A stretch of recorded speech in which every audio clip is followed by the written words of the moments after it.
Literally. This time it's for real. Cool. Yeah, I can see the laugh. Cool.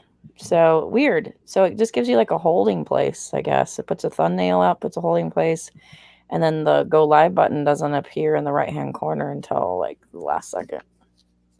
And it apparently doesn't like you resetting the time. No, it did not. It was just like, no, you're gonna start at 8:10 like we originally agreed. You know what's weird though? Hmm. Is on my screen, maybe it's just my computer, I don't know. It's like on my subscriber screen, Mm-hmm. it's not saying live now. Oh, interesting. Why does YouTube hate me so? I don't know if you're on your subscription screen, it takes a little while for that. Oh, okay. Oh, it's live now. It says live now right now. Ta-da! We're live. Okay. It does. It does on mine. Wow, that is Very so cool. Nice job. Holy spackle. So, Doubting Thomas, I feel like I've seen you around for quite a bit and more of a commenter instead of an actual speaker. Yeah, I'm kind of a lurker. I speak every now and then.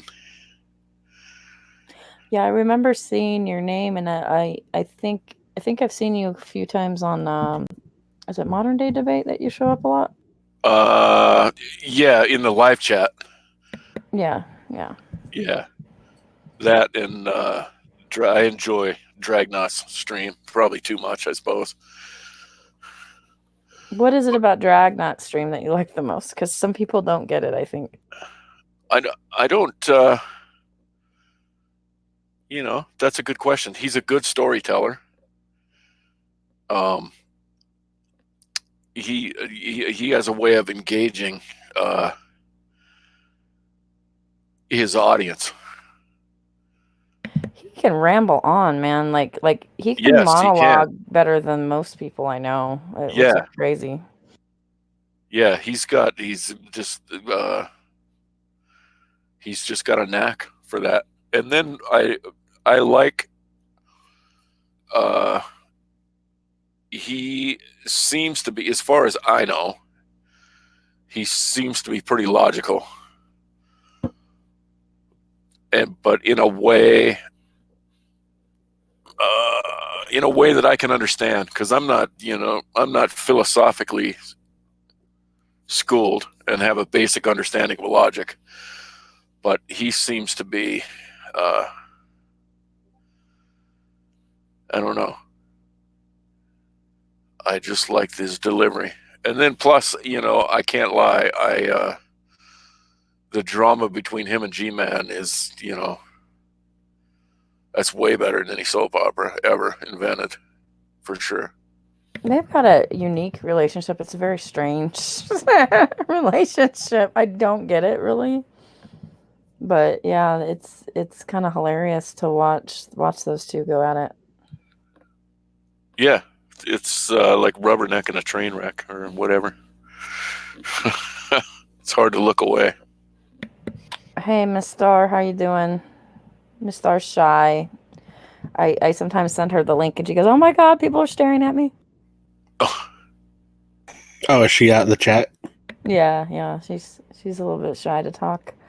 Dragnot is the enemy of Steve, but looks pretty without his shirt? ? Is that a factor for you?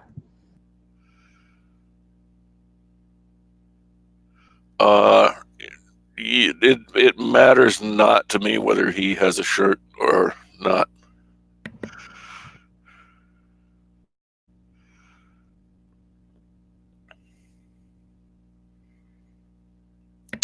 He is the child of parenthesis. What does that mean? ... I don't know. What? Parenthesis. Huh. I don't know what it means. Cerberus, do you get that? I have no clue. Huh. No clue at all. I don't know. I've been in a hangout with Cerberus before at some point. I am special like that. But have you seen Sir without a shirt? No. I don't know. That comes few and far in between. Wow, I fucked that up. That does not come around very often. Oh, wow, Drag is an overweight coward. Huh. What you don't know is that Serb is a sexy fireman. Oh. So do you do the calendars for like charity thing? I did back when I was 24. Right on.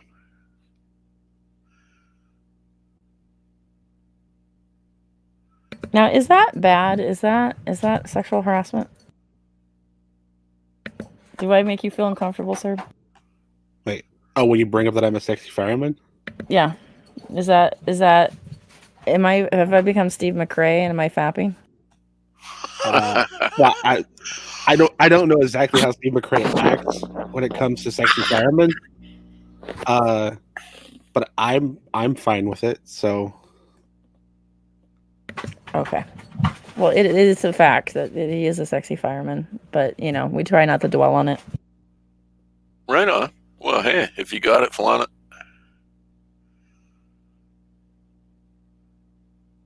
I was a sexy plumber back in the day. A sexy plumber. Oh, yeah.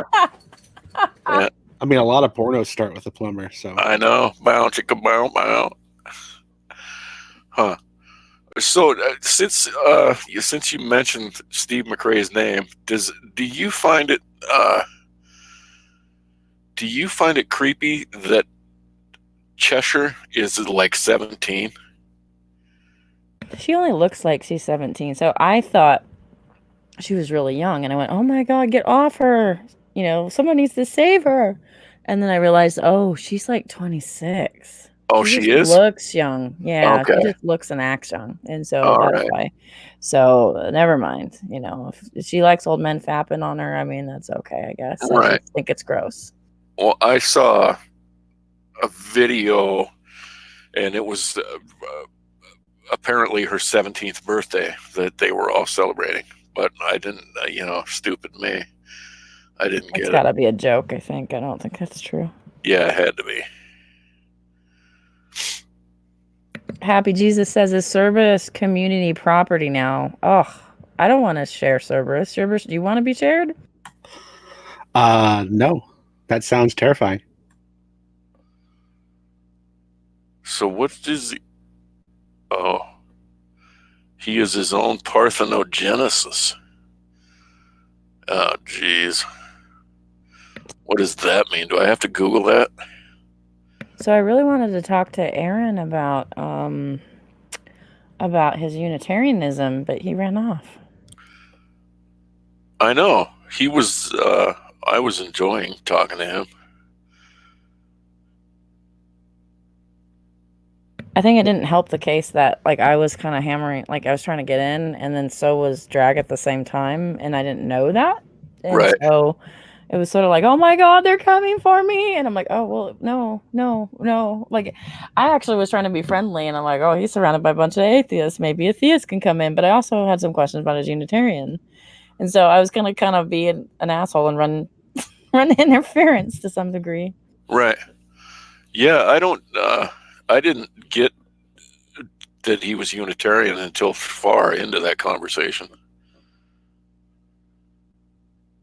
Oh, yeah, which makes him pretty different. So he's interesting to talk to. Drag's mom's in the chat. Everybody say hi. Hi, Drag's mom. Drag's mom says, my boy is wonderful. All you degenerates need to stop looking at his chest. He's got his woman. Huh. That's got to be a sock account. Yeah. However, I have met his mother, like, through voice, and she's really sweet, and she is a Jesus believer. Huh.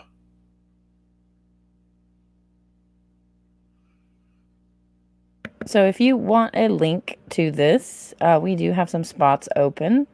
Let me know, and I will find a way to get you the link in a nice, sly manner.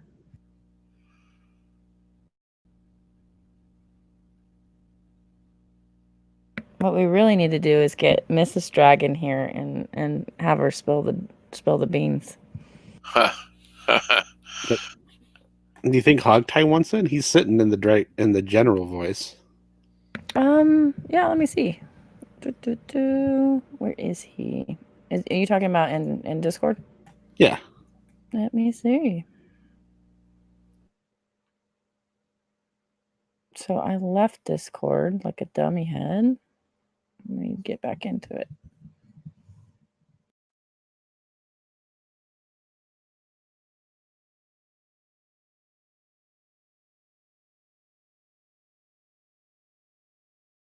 Hey, Hogtie, do you want to join our live chat?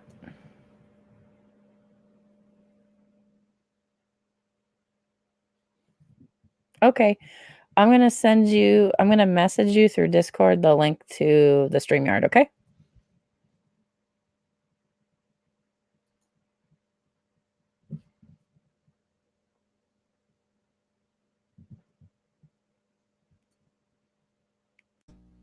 Oh wait, So, that was the white. Oh, no. so you can message through StreamYard too. I messaged Hogtie through Discord just now, and you probably heard me. Yeah, I could see him sitting over there as well. Let me see here. Invite, copy. There we go.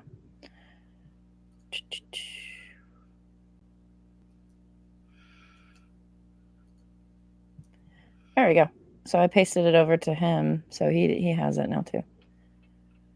Hogtie's usually up this late. Isn't that kind of late for him? Yeah, would think so. He's in Ontario, I think. Yeah. He's with all the Frenchies. Oh, yeah, he is, huh? Surrounded by the Frenchies. So that's well, I'm West Coast, so he's 3 hours ahead of me. Yeah, he's in the same time zone I am. So what time is it there? 10:22 or 11:22? It's 10. Oh, right on. Are you in Canada too? No. All right. I'm in Freedom Land. Right on. I had a good chat with Headless Chicken a couple nights ago. I didn't realize he was Canadian. Yeah, he doesn't live in Freedom Land.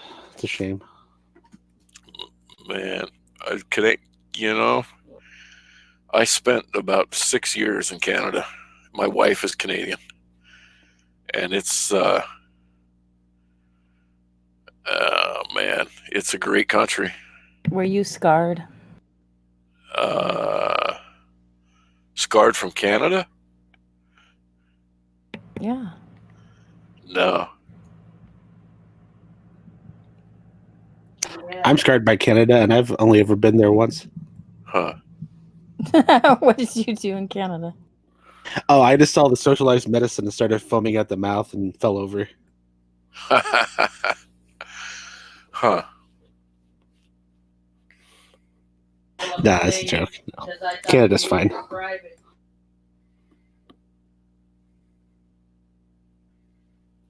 Oh, come on. Being that you work in like the emergency services, you must have those people that are like, don't take me in the ambulance. I can't afford it. No.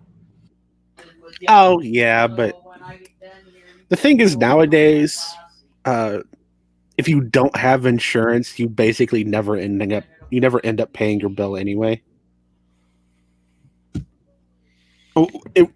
For a fact, we already have socialized medicine because hospitals and places just write off the cost and stack it onto someone that has insurance. Oh, so you're saying that the insured players are paying more in fees, or Yeah, everybody's okay? they're Well, paying yeah. more for premiums and out of pocket stuff just in general. Well, that's what I think, that socialized medicine isn't necessarily more than what you're already paying. It's different. So like you're rearranging how you're paying, right? So everybody goes, I don't want to pay taxes. Bitch, you are already paying for the people that go to the ER and the mounts. Yeah, I mean, basically, the people that end up paying more in socialized medicine are people that don't have insurance to start with. It's not really that much, especially if you're on the poorer end, right? Because it's it's socially progressive normally, the cost. It's not really. I can give you a real life, for instance, if you want. I, I I fell down the first winter I was in Canada on the ice and separated my shoulder, and I had no health insurance at all,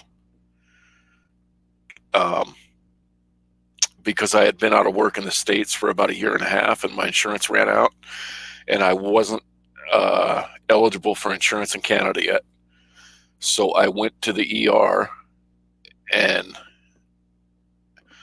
they wanted to do like 4 X-rays, and I told them up front, it's like, look, I don't have insurance, so how much is that going to cost? And they were like, well, $600, and I only had like $300 to my name, and so they were able to just do like, I said, do I need 4 X-rays? Can't you just do one and tell me whether my shoulder's broke or not? And that's what they ended up doing. Oh yeah, because you wasn't a citizen yet, right? So you didn't get the special medicine. Yeah, exactly. But still, it would have.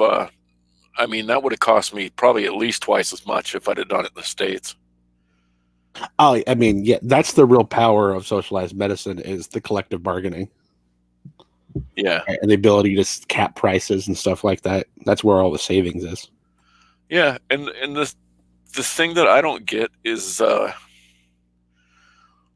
why can't there be a system where, and I'm sure it's already this way in Canada, everybody has health insurance, but if you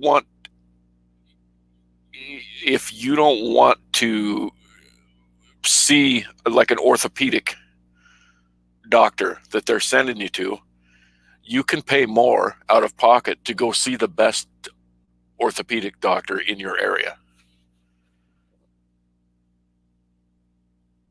Oh, yeah, I mean that's how it works in Canada. You can pay to get a private doctor. Yeah, but that seems, whenever the argument about socialized medicine comes up in the States, it is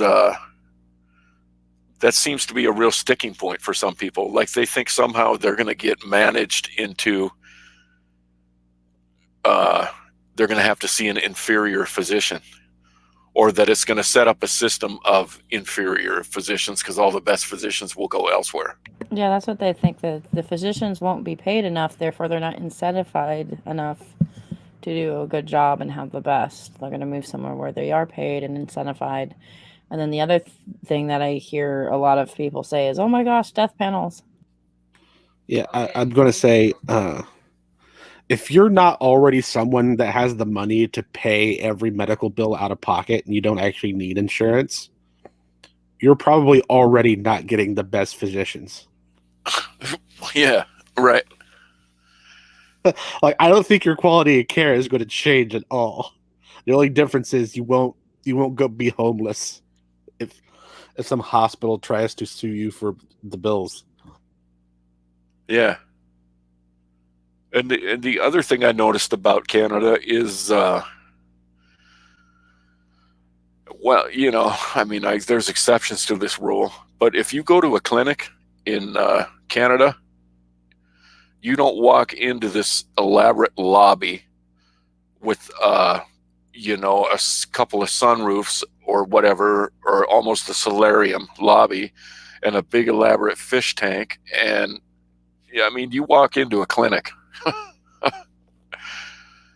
They don't spend the money up there on their buildings or on frills or whatever.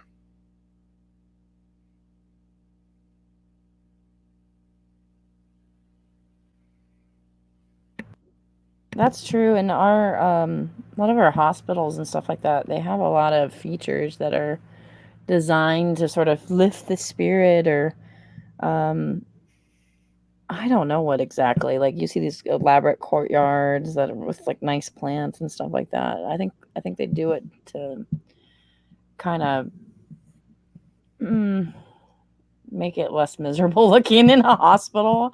I think there. I mean, I don't know. I think art is important, and aesthetics to some degree can make people feel better. But sometimes in some of the hospitals over here, the newest ones, it seems like it's almost a overdone thing. Well, it's a lot harder to sterilize an artsy, wall. It's much easier to sterilize a flat, shapeless wall. Yeah. What blows my mind is that a lot of European hospitals don't have air conditioning, which is really interesting to me because like that's just not a thing that they really worry about in Europe or have had to worry about until recently. Now all of a sudden they're hitting these heat waves due to climate change, and and these heat waves are freaking them out because they don't know how to cope with it. And so people are actually in these hospitals, in these infirmaries, and they don't have a way to cool down, which is fascinating. Like it's I don't think I've ever been in a hospital without, an air conditioner.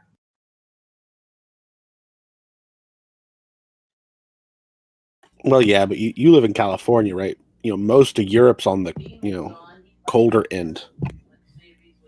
Well, they were, but now they're experiencing heat waves that they're not coping well with, and people are dying of heat exhaustion. Yeah, I I well, I don't know. I mean, big hospitals would be easy to retrofit with air conditioning, So what they need to do is have air conditioning so we can make global warming happen faster and make Greta right? upset. Well, yeah. Since you brought it up, what's your opinion of climate change? It's bad. It's what? Bad. It's bad. It's It's a bad. bad. It's a bad thing. Yep.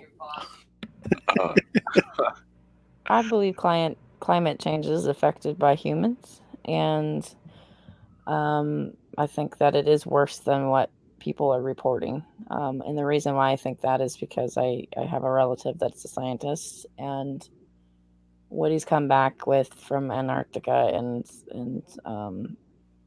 the North Pole is alarming. That the ice caps are melting now. Some people are kind of picking on, I guess, as Al Gore that said that they'd be melted by now, but it is melting at a rate that really we don't know how to deal with it. And one of the weird side effects that it's caused is migration from whales has changed, and food sources have changed, things like that, and it's causing some shifts besides the obvious, warmer weather.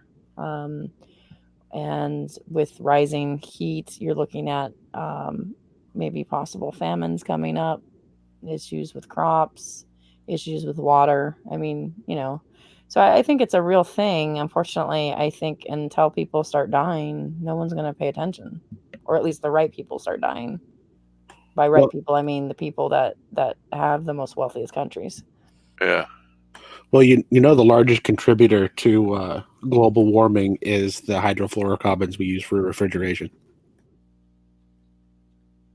Really? Yeah. We all got to go to the root cellar. Well, no, the thing is, right? We have other refrigerants that aren't greenhouse gases. It's just they're slightly more expensive, and there isn't any law in place telling you have to use them.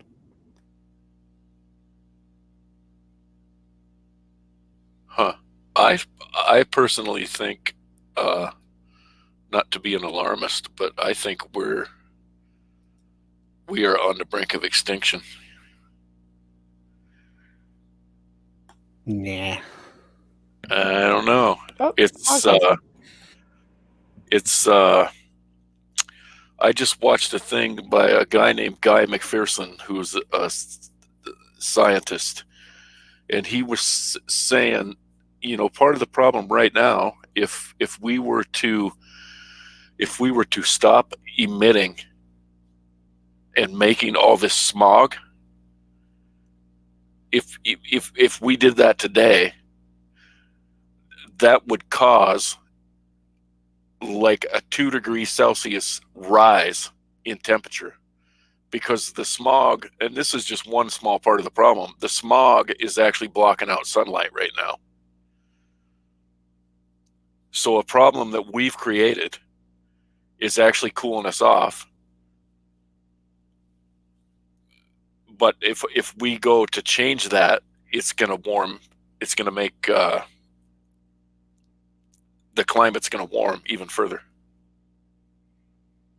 Yeah. I mean, your desert zones are going to expand, and there'll be a bunch of species have to move or die off or be replaced, and cold places might become colder, and some hot places might become hotter or switch around. But I don't think I mean, we have the capability to live in bunkers indefinitely, so I don't think we're going anywhere. I don't think we, as a entire human species, has the capability of doing that. I think very rich and select and elite people have the capability of doing that. Well, yeah, but I mean, they're the same species, so we wouldn't go extinct. True. Unless, I mean, I would think that it'd be more like nuking that would cause that. Well, that's another part of the problem right there. If let's say the the ice caps melt, which seems to be the way it's going, the sea level is going to rise, and there are nuclear reactors that are going to be a problem, just like Fukushima. And it's not like you can just turn a nuclear reactor off.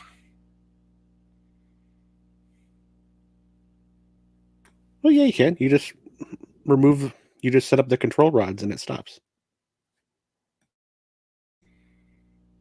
I don't think it works I don't think it's quite that easy. No, it is. That's literally how they're controlled. Huh. They can bring it down to a point where it's barely reacting. All right. But they can't. So is there still a nuclear reaction going on? Well, I mean, still a minor one, right? The uranium is still radioactive. See, the problem is when the pumps stop, right? Or like the controls break or anything like that, you have a meltdown. All the stuff melts. Yeah, because the rods are exposed. Yeah, and then you lose control of it. Yeah. Okay. But I mean, before any problem starts, it's really easy to stop it from having a chain reaction.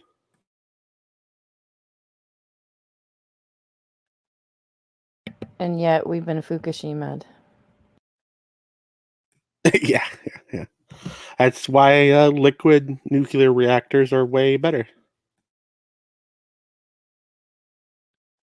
I'm going to have to look at the Dolly Parton Memorial and do some research on it. That's what I call it, at least, which is the nuclear reactor over by me. But it has been largely not in commission. They have turned it down due to some safety concerns. Wait, and they call it the Dolly Parton Memorial? So when you drive by it, it looks like two enormous boobs. And Oh, okay.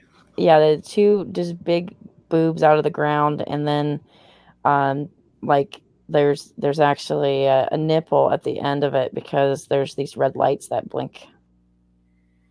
Is that down by Camp Pendleton? Yeah, Santa Onofre. Yeah. I was just down there earlier this year. I was just. Oh, go ahead, sir. I remember the big boobs. Go ahead, Hog Tie. Oh, sorry. Yeah, I didn't want to cut off your memory of the big boobs.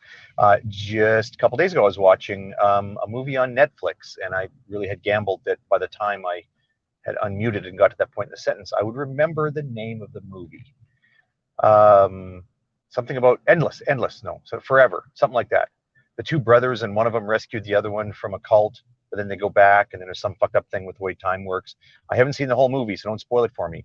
But when the two brothers are on their way back, they said, one of them talks to the other, let's go back there. And they drive by, and the movie's got a pretty serious tone to it. Like it's a horror movie, intrigue, fantasy. Ooh, it's all spooky. But they drive past that, and the two of them just sort of nudge each other, and they're like, oh, boobs.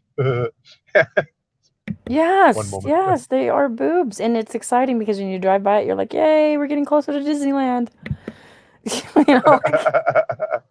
Well, what was the facility? Was it that facility that Leslie Nielsen had driven by in one of the Naked Gun movies? Like after he broke up with the Priscilla Presley character, and like the voiceover, he's like, "Everything I see reminds me of her." And he's driving down the highway, and then there were the two big reactors. It was like, oh. Yeah. Oh, that's gotta be probably then. Yeah, because it would make sense because it's like right there. It's really accessible for Hollywood. Back when movies were made in Hollywood. I loved your comment the other night on the Hannibal and Monty show, Hog Tie, but I think it was taken the wrong way. Oh, that racist thing I said? Yeah, they always take that the wrong way. No, yes. I didn't say. I didn't say. No, what was it? What was it? It was kind of racist, but it wasn't really racist. No, it wasn't racist. It was kind of tongue in cheek about what was going on.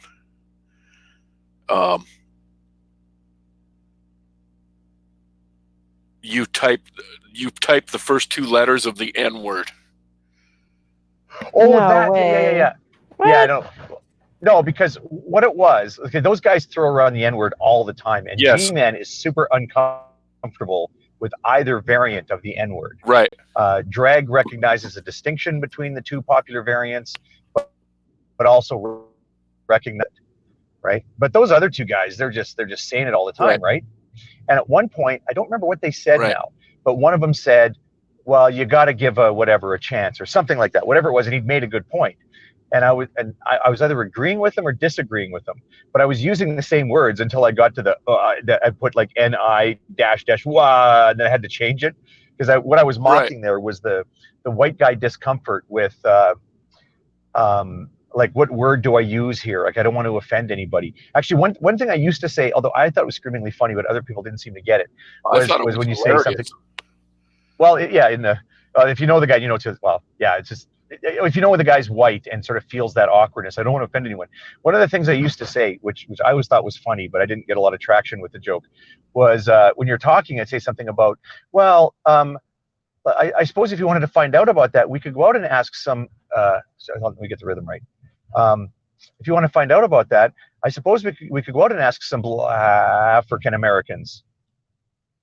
Right, and that was African Americans. Right. What? Yeah, you got to have the pause though. That second where your brain tries to remember whether we're allowed to say black anymore. Yes, and that's why I liked your comment the other night, because you managed to get the pause in there in written form. Yeah. Punctuation for comedy. Yeah, that's a hard. Yes, it was, and I think it just flew over a couple people's heads. What happened? I didn't see any reaction to it. I don't think I heard anything over the headset. Were other people typing and getting upset, or? No, but Monty or Hannibal, they started to read your comment and then they stopped. Oh, I didn't know that. Yeah, and then they said, I'm just going to let that one go until later or something like that. And I was waiting for them to get back to it, but they never. Oh. It was just. I thought that was bizarre. Oh, okay. I might. Yeah. I heard that differently. I mean, I was sort of half paying attention. I thought when he said, "Well, we're going to let that go," and it was an comment. I didn't actually take that to mean my own, but it could have been. I might have just missed it. But it's hard sometimes when I comment on something. Oh, okay. Well, sometimes I don't know. Like, what's weird is when somebody who's very familiar is on somebody else's channel and I'm commenting. Like I'll go on Viva Frey's channel and I'll type things like when he's doing his one-on-one with Nate Brody with MP, and I'll type something like, does anybody have any questions? Type them in the live chat, and I'll say, I bet Nate Brody smells nice. Sorry, that's not a question, just a speculation. Right. And Viva won't read stuff like that out loud, right? Because he doesn't know me at all. Right. Right. And Yeah. unless Nate like tells him, "Oh, that guy, don't worry about it. At least he's a kook," that's one thing. But Right. so it's always sort of a weird thing. So if I go and I start making, like those guys, they say a lot of stuff that I don't even know how to react to. Like the whole thing about drag, like, I mean, drag is kind of like mochaccino, like, do you know what I mean? Oh yeah. Yeah, again, I don't ever say that out loud because I don't even know is that something I'm allowed to comment on. But drag is, I had to like, You why do just they keep? did Why? live. Well, oh yeah, well, because I'm using it as an example of my discomfort over like when is something okay? Because they were really bugging Drag about it, and I had to ask him like, what is that about? And he had to explain to me this weird sort of internal, like if you're black, and other people they sort of stand up together. I mean, unless you're an asshole, then no, you don't get any extra protection just because you're black too, right? Like I understand that, but the fact that there's this weird sort of like skin tone based prejudice, but it's not really a hard rule either. Like it's not like the darker skinned black people don't hang out with the lighter skinned black people, but they sure make fun of each other. But apparently it's serious. But apparently those guys are using that serious thing sarcastically or satirically. And like Drag was explaining this to me, and it sort of made sense, but it sort of makes sense in a, you had to be there kind of a way, because I don't know what that experience is like, So whatever. Yeah, because you are a very light-skinned black man. Hawkeye is For so me? white. If he wasn't even more white, he'd be clear. He's super white. I do tell people I'm African American. My ancestors are African. And you're technically North American. Yeah. Yeah. Well, actually, going back to that. By the way, when I say my ancestors, I'm referring to the great apes, of course. But just in case somebody didn't get that. Oh my The thing about God! Hawkeye, stop! Oh my what I said, goodness. apes. Oh Jesus! Did I get us in trouble by saying apes now? How are there? But wait, if we came from great apes, why are there still apes? Oh my Oh God! my You got me God. stymied. Oh my Absolutely got me God. stymied.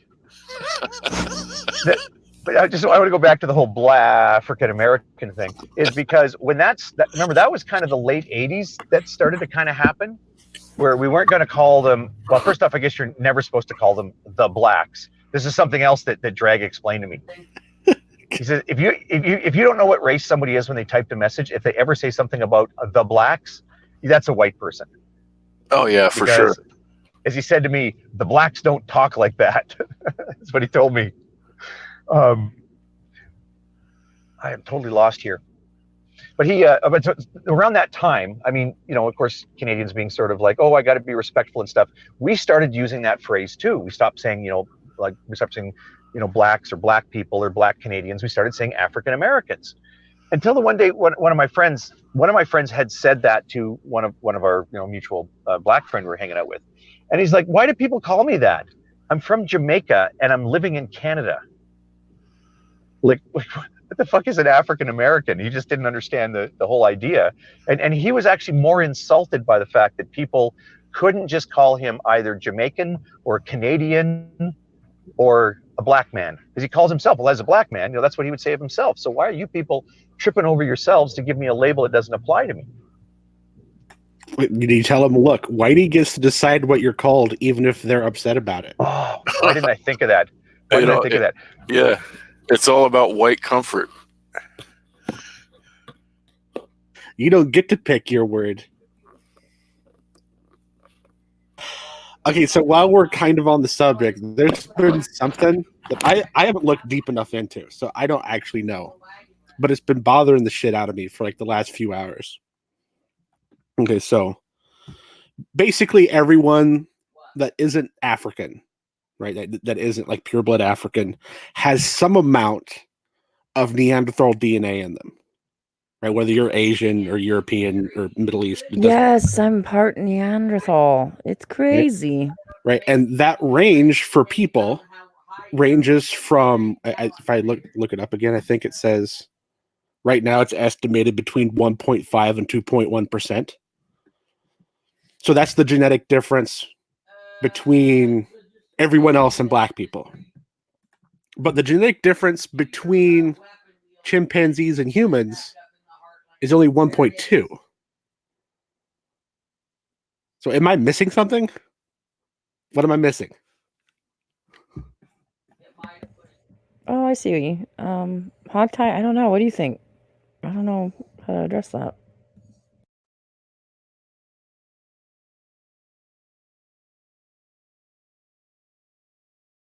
Because I just noticed that this Oh my God. afternoon. Okay, well, a couple of observations I can make.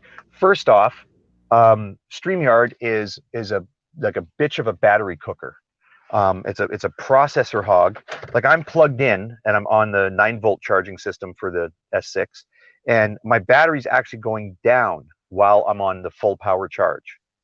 And what I was trying to do there, I just went to look up my destination, and when I switched, it took almost 45 seconds to try to switch back to this call. So I hate StreamYard for so many reasons. It's you know, I mean, they have a neat interface, but they gotta figure out how to implement the mobile version better because it sucks. And the desktop one doesn't work on mine at all. Anyway, so yeah, the percentage difference thing. So like the thing is, whenever you say, and when I say this, you'll know this, but you're gonna go, oh, I didn't realize that applies to this too. Anytime you say something's a percentage of something, well, what is the denominator? That's a rate with respect to what, right? And the math of it works its way into weird places. Like if you get a 3% increase in pay one year, but then the next year you get a 3% pay cut, are you back to where you started? No, it turns out you're actually at lower pay, right? Because it depends 3% of what? 3% of your current pay, right? And then 3% of now that value, it's a different thing. So when it comes to these things, like when we say, well, the genes are only so different, like here's a weirder one. Let me show, just to show you how goofy this is. You remember the statistic for, or the parameter, I should say, for the genetic similarity amongst siblings. So they say the expected value for genetic similarity amongst siblings is 50%. So that means you are 50% similar and therefore 50% dissimilar to your own brother. And yet you're 97.4 similar with pick random chimpanzee or bonobo, right? And that's confusing. Are you now confused? Because that should be confusing to people. Well, no, because I know the context and each of those numbers are sort of talking about different things. Yeah, well, I mean, it's the same idea. It's just the actual metric is based on the what's the denominator? God damn asshole with this fucking high beams. It's a different denominator, right? So when you talk about the genetic similarity with your own sibling, that has to do with the invariant sequences that are just common to people. So it's 50% of those that would vary within your, within your family or your culture. You're going to get half of those from your parents, and then your brother's going to get. Sorry, you know what I mean. Sorry, I'm trying to be careful not to be too distracted while I'm driving. In fact, it'd probably be better if you explain the thing. But the difference amongst, when you start looking at the variant versus invariant sequences across all humans versus those that are variant and invariant across the great apes, that's where you come up with these sequencing similarities and dissimilarities.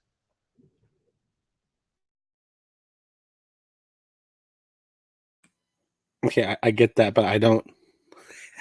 I guess I really didn't ask a question because I mean I think I understand everything you say, but every time I went to look it up, it nowhere does it state as far as the Neanderthal number.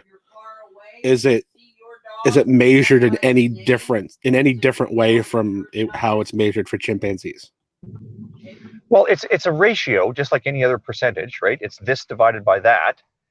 I mean, actually, I tell you what would be great is if, like, for example, someone like Sam were here, who'd be able to say, well, in this case, it is this divided by that. He'll actually tell you what the denominator is for that ratio, right? And I don't know. Like, I don't want to sort of throw one out and say, well, this is what they're doing.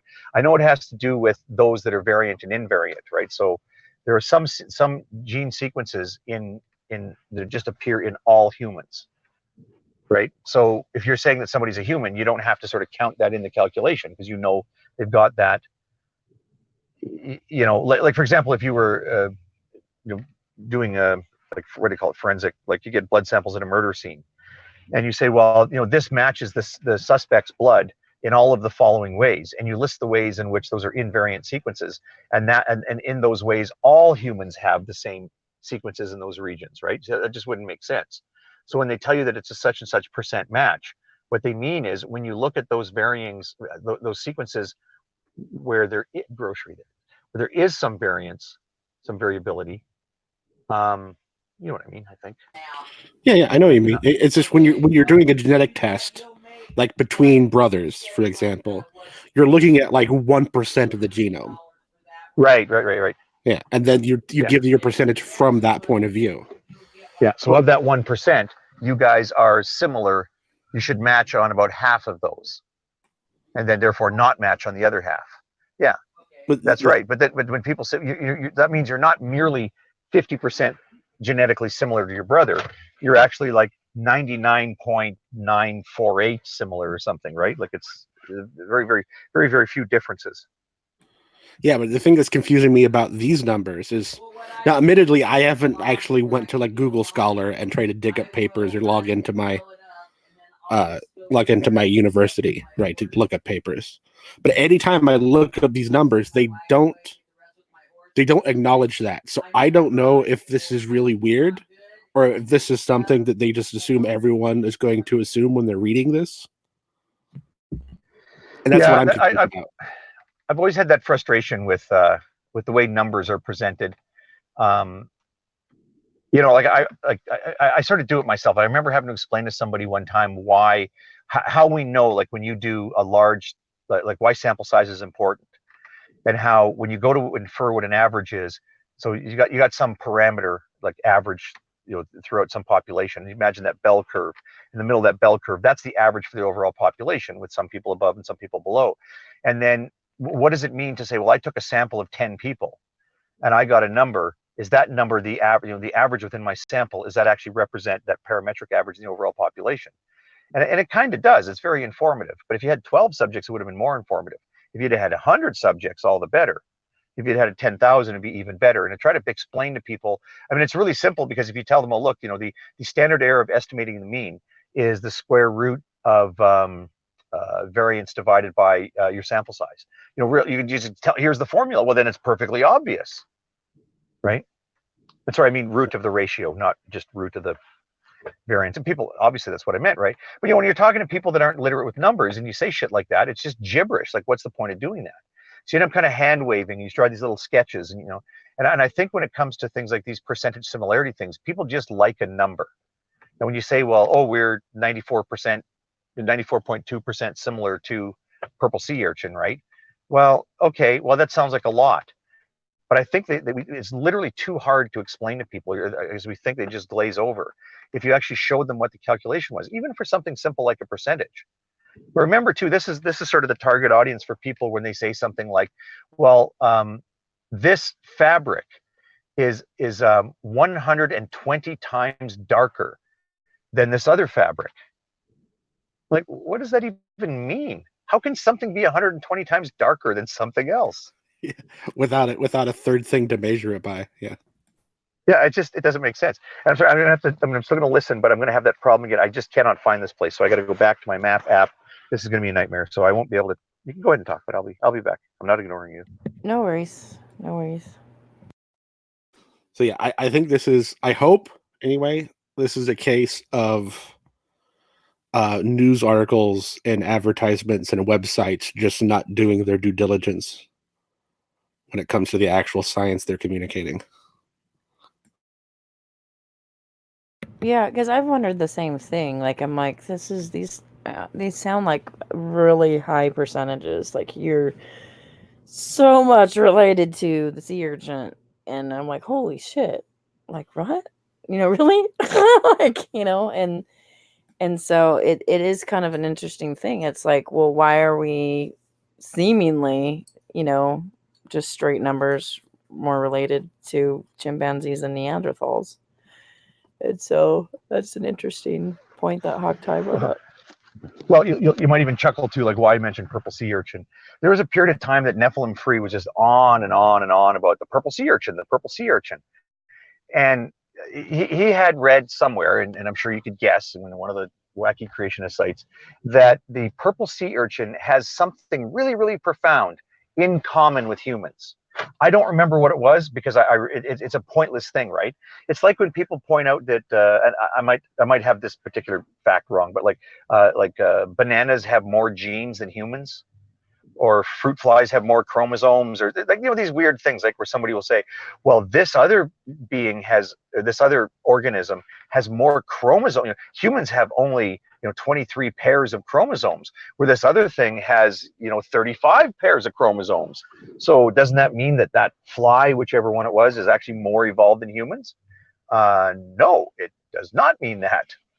Or if you want to count, it just shows, that means that there's more telomeric sequences. There's more, that their genome is just cut down into smaller packages, and humans have bigger packages.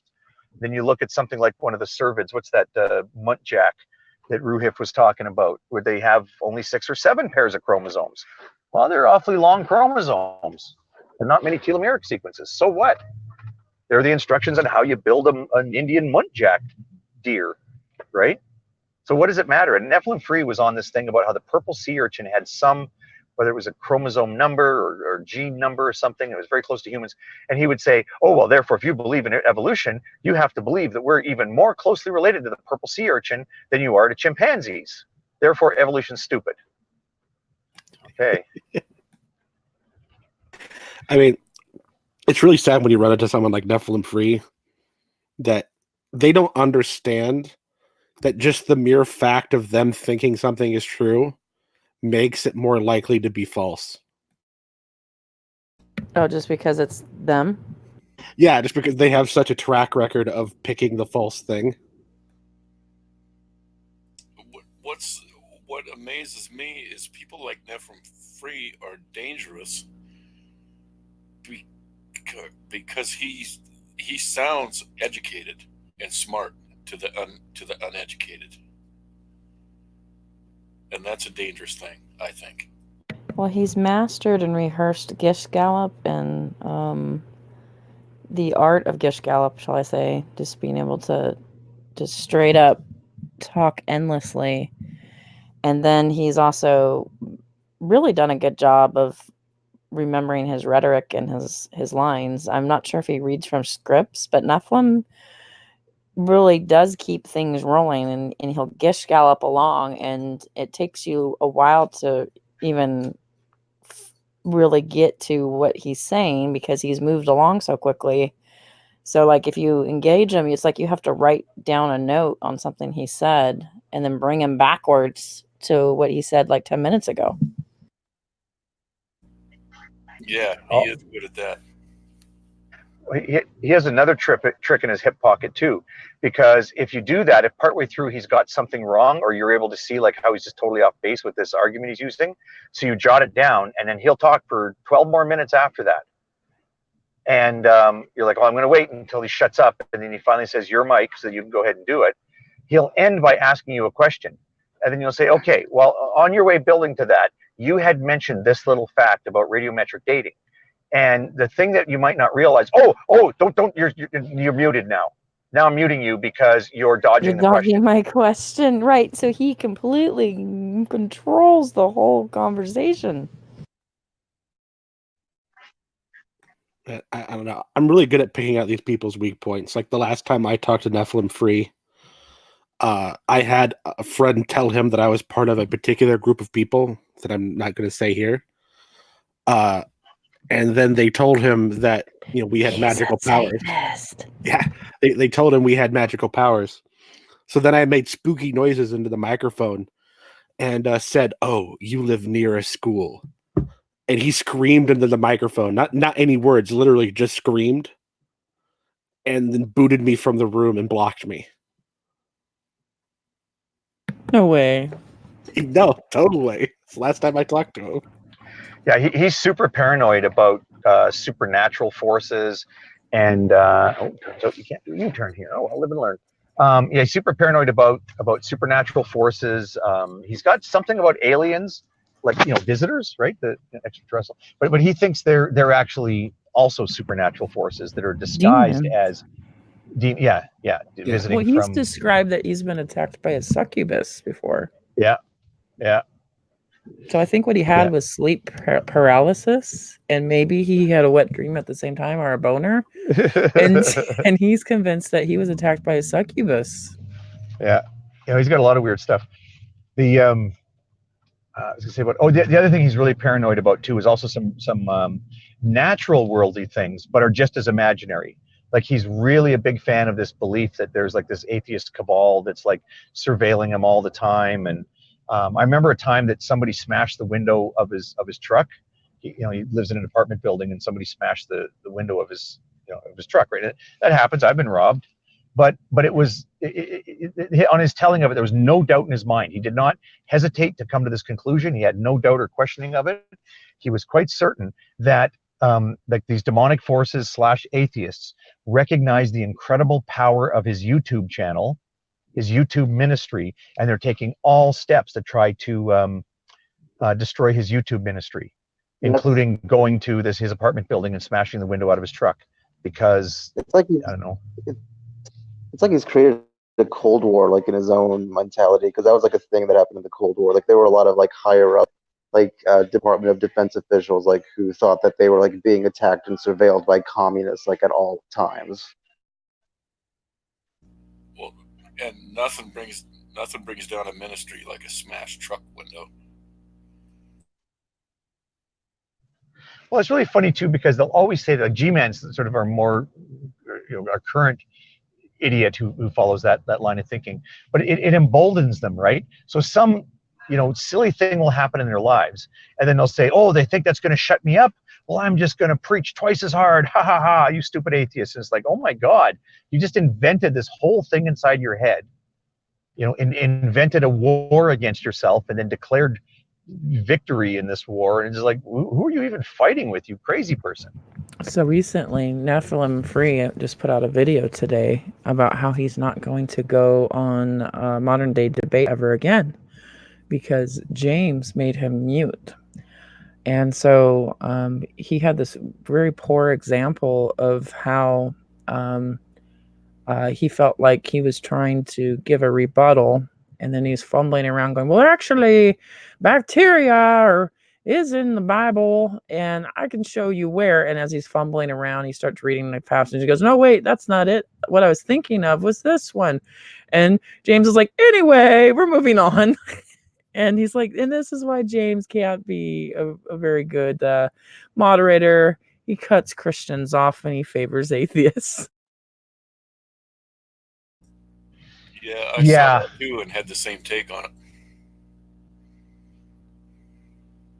Well, it's really funny how everything that happens to, I mean, they see themselves as very, very special, right? Like Nephilim Free in his own mind is a really, really special spark upon this world. And yet every time something bad happens to him, or somebody says something bad about him, it's an attack on Christians. Now G-Man's actually much worse for that attribute. And again, I know I'm repeating myself. I've said this before, but the line I use is like, it gets to the point where if Veckel parked his car diagonally across 3 handicapped parking spots, and you said, oh, excuse me, can you move your car? G-Man would stand up and scream, oh, they're attacking us Christians.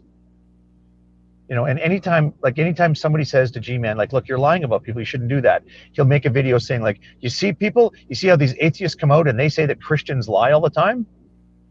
No, asshole, you lie. Whatever. Look, when you persecute Nephilim, you're persecuting Jesus. Yeah, but you're also reinforcing. Actually, what I've heard both of them say this. You're reinforcing to them that they're right because you're persecuting them for their beliefs. Yeah, the rock solid argument. Because as soon as you tell somebody that they're wrong, as soon as you put your attention to it, so like somebody believes in something, right? Like Nephilim Free or G-Man or whatever, and you say, look, that whole system of thinking, that's wrong. And I'm going to make, I care about that being wrong so much, I'm going to make a YouTube video about it. They say, well, look, if you didn't believe what I was saying, then you wouldn't have made a YouTube video to get all riled about it and to spend and froth and tell me how wrong I was. Therefore, that Jesus is real, that God is real. Okay, 5 minutes later, oh, the theory of evolution has so many holes in it, it shouldn't be taught in school. And then they'll do an hour and a half discussion about how evolution is so wrong, it's so wrong. And I always want to tell them, hey, if you didn't already believe in your heart that evolution is true, you wouldn't have made any videos. You'd have just went, well, I don't believe it, and you'd have gone on your separate ways. But somehow that's different. As long as we're on the subject, we have everyone in here has heard about his his I don't know, experience with Jesus, right? No, I have The actually the not. hem of the robe. You can tell it if you want. You claim rights to it, but I'm just guessing. The hem, is that the one you're on about? That's I don't know. beautiful. I don't know about him. The one he told me was he saw Jesus one night when he was in bed. Like he woke up and saw Jesus, and he said he was terrified, so he flipped over and buried his head in the pillow, and then he said he could feel Jesus's love fill him up. He didn't say it Hold that on, way. No hold on, way. It is the hold on. gayest thing I've ever heard. Hold on. Oh, that's perfect. Neffy? Yeah, Daffy. Oh, wow. Okay, Holy, sorry I didn't give you the link in time. I was kidding mostly. I was kind of frustrated that like a host would walk away like that, but at the same time I'm like my little harumph, I'm gonna go make my own stream. Here's what happened midnight. I was gonna make a stream and then I saw your guys just live and I thought, well, why should I compete? Maybe I'll just join. And then you weren't around and I was like, never mind, I'm gonna make my stream now. It's too late. By the way, you And sound so much different. I Like, was just kidding. I sound different. I sound different because my tonsils are completely touching. oh, okay. Well, I was like, is this holy? I don't know. No, yeah. So I have an infection in my palate, my upper palate, and then it's caused my tonsils and my lymph nodes to swell up pretty bad. So that's why I'm like extra. I'm extra right now. I have surgery on the 22nd, the day before my birthday. I'm so happy. So Aaron left me an interesting comment on the stream. Oh, really? How's Yep. Aaron doing? I thought he left okay. Yeah, well, apparently, okay, sorry, I was playing. Yeah, well, apparently, Drag wanted to come in, but he left because of that. Oh, he left because of that, or did you, see? I wanted to come in and talk to him and ask him about his Unitarianism just a little bit and be friendly about it. Yeah, sorry, I wasn't. Like I said, sorry, I wasn't around. I figured other people would. I figured I'd let other people talk to him while I did something in the background. Like, you know what I mean? You're forgiven this one time. Well, I mean, he wants to have. I'm kidding. I'm kidding. 5 Hail Marys. No, right. Okay. If you have a penitent heart, my son, do 5 Hail Marys and 6 stations to the cross. Okay, And here's put what rocks he in your said. shoes. Yeah, here's what Aaron said. Hey, look, hey, my friend, I like you a lot, but I really want you to think about it. Why wouldn't you preserve your life if there was a way, rather than continue to create memories, friendships, go to work, do these streams, etc., all in vain due to just die one day and then that be it. That's sad. It's okay to want eternal life. You don't have to fit in you don't have to fit in a group of non-believers, especially with you never even looking into scripture. Let's have a stream where you talk to me and ask me all the questions in regards to scripture, and I can teach you what you want to know, even your deepest questions. Question mark. God isn't found by beakers and microscopes. It's more simple than that, even if you can't see it now. I know that you don't want to just die tomorrow or even just one day. You don't want to be born just to die. You want to preserve your life. It's okay to be different. You can like me. I like you, bro. I'm like, what? I just It's okay to like me. It's okay. like, okay. It's creepy. Kind of, yeah. I really like you a lot. It's interesting. Who's this Ryan M. cat? Ryan M needs to add a avatar. It drives me nuts when people don't add their avatars. Add an avatar. It's good for the audience. All right, yeah. You remember me as Prudent, right? Yeah, hey, how you been? Jesus Christ.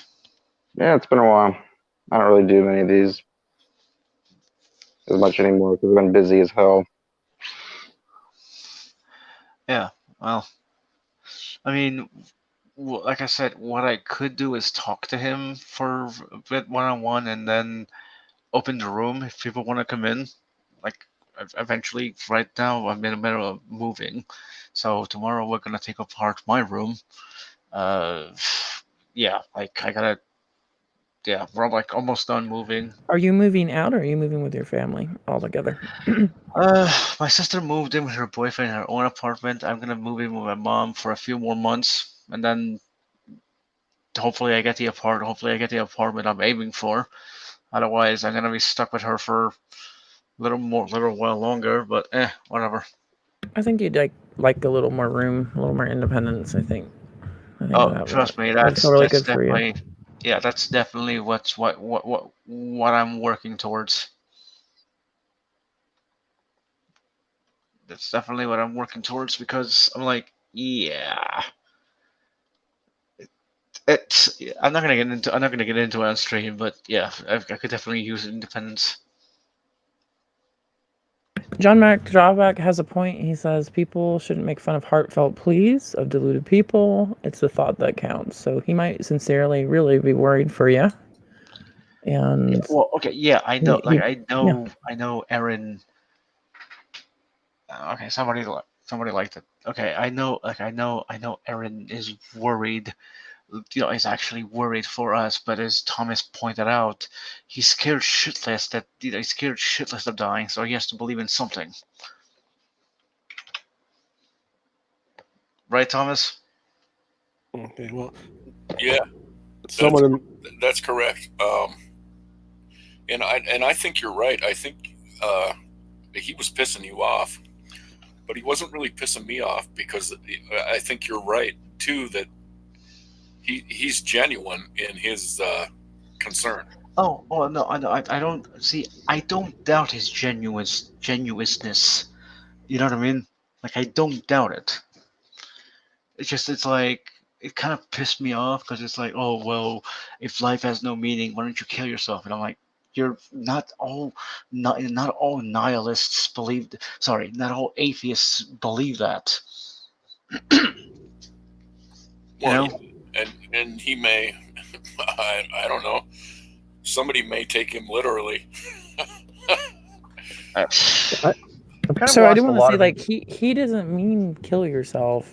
He He did. just means No, he he did. means no. He exactly said you may as well commit suicide. Wait, is that what he exactly said again? I missed that Uh, part. I guess I zoned out. I'm pretty sure those were. Yeah, well, I'm pretty sure he used those exact words to me. Aaron, you don't say that to people that are depressed. Exactly, Yeah. and that's what pissed Midnight off. okay, well, someone in the external wants to fight. So, Thomas, you're wrong. Come at me, bro.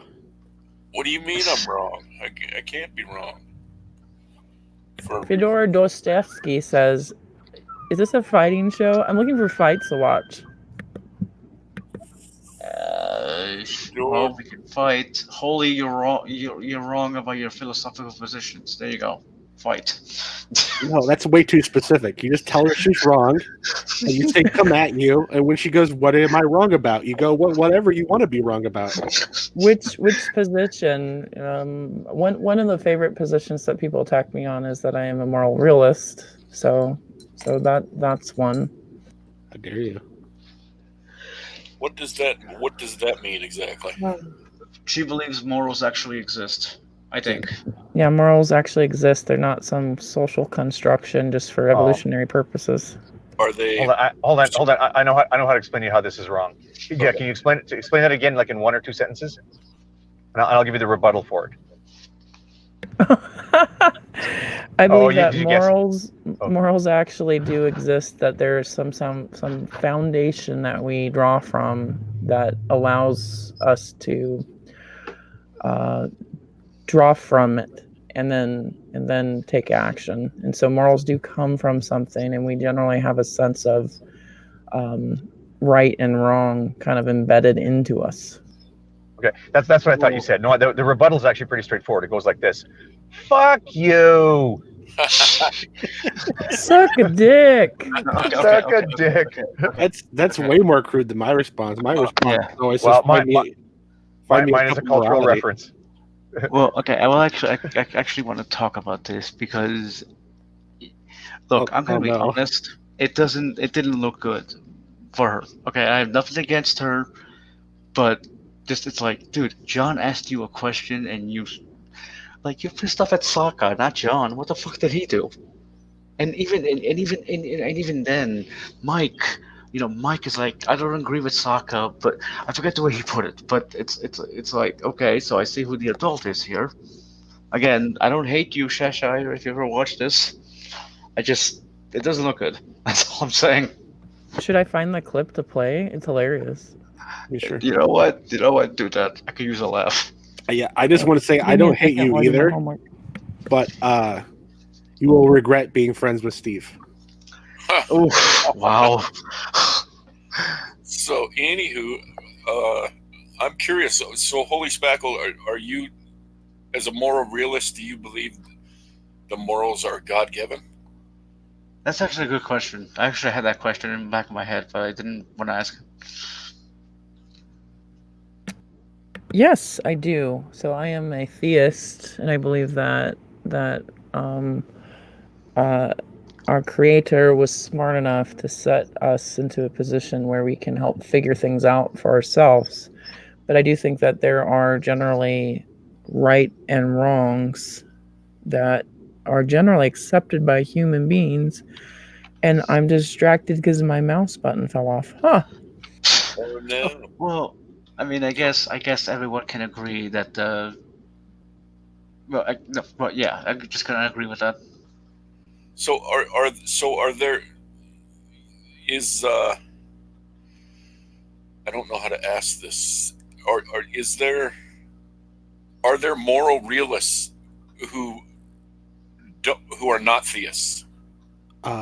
Yes, yes. So a moral realist can be a non-theist, and then they would say that they draw their, I believe it's like natural law, my understanding. But yeah, you Yeah. can do that, and then uh, they might also then adopt like a code of living similar to virtue ethics or something like that. Yeah, so it's actually one of my favorite arguments is the secular moral realist, right? There's an argument basically that says if morality is arbitrarily set by a sentient entity of any kind, right, then it's arbitrary and it's not objective. It doesn't objectively exist on its own. So the only way to have if the only way to have morality be real and objectively exist outside of a subjective experience is to have a godless universe. Not saying that a godless universe automatically has it, but it's the only way to have it. Wait, having a No, godless universe is the only way to have objective morality? Is that what you're saying? yeah, Yeah, I don't think that's necessary. You just wouldn't have God being the creator. God would be subject to those moral laws as opposed to the creator of them arbitrarily. well, yeah, but usually in the back and forth, the rebuttal to that would be if the thing you're calling God is subject to something, then it's not God anymore. Well, Oh, no, okay, hold yeah. on. Well, hold on. But wouldn't okay? So if God, God created us. Okay, He gives us morals. Wouldn't they still be subjective in the sense that they come from Him? Yeah, that's the whole argument is that they're subjective to him, so they're arbitrary, Yeah. right? They're just So whatever he says it is, or it yeah. says it So is. there is no. So there is no objective morality, even if it came from a god. No, you can still say it's an objective morality. It depends on Well, how okay. you Well, view the hold Yeah, on. objective, right? So, it's the Okay, kind say. yeah it's the kind of objective like it's more similar to like your country's laws than it is to the kind of objective where it actually exists in Well, like yeah, in that's a existence. good point actually.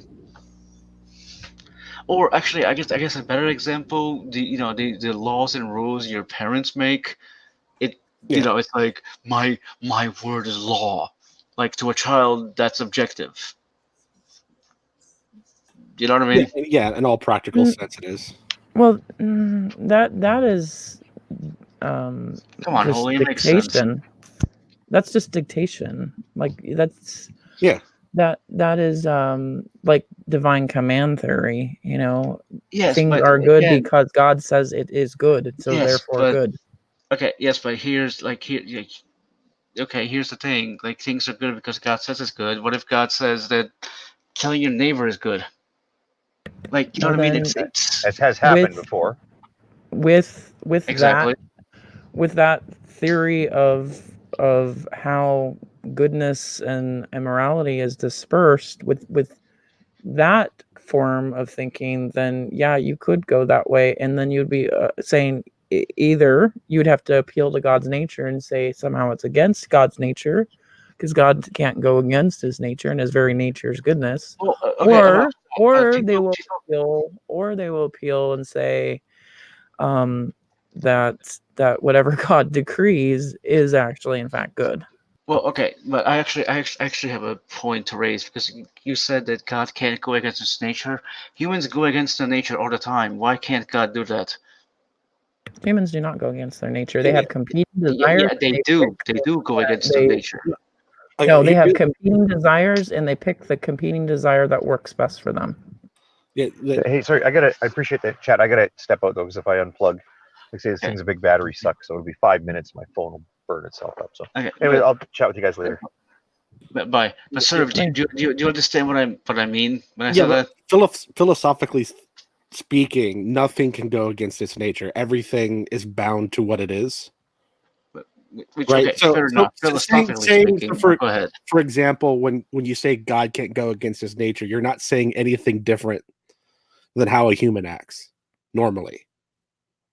Right. It doesn't get around anything. So if a human says something is good because they think it's good, that's exactly how God would work if he can't go against his nature. For whatever, if he has reasons or if it just pops into his head, however it comes about that way because of his nature. If he decided it was something different, then it would have been something different.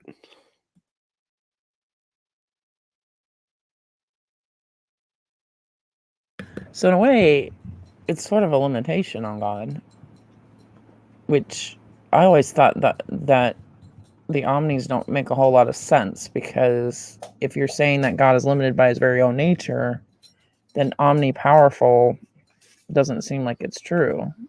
Well, I mean, I guess you could see God as as basically Q from Star Trek. Like, yeah, he may be all powerful, but at the same time, actually, if I remember correctly, doesn't he have certain limits? But well, that all depends on like how you want to look at it. But saying God can't go against his nature, that actually isn't a limitation because something's nature is what it is. Right? You're saying God is God. It's it's A equals A. You're not you're saying that A isn't B Well, okay, because well, hold A on. and But B are the different. question is, what is God's actual nature? Because his nature changes on depending on who you ask. Like, we can't really ask God himself what his nature is. Well, that's interesting. So like now you're looking at people who are kind of, God is whoever they want him to do. God hates who they hate and loves who they love, and God looks a lot like them. And Well, yeah. so and so if you notice that Shani's God always wants to smite and will have a reckoning with everybody that she wants to have a reckoning Like, with. yeah, like to Always. me, yeah, to me, the like the whole argument that that gods are just like we're not created in God's image, the gods are created in our image.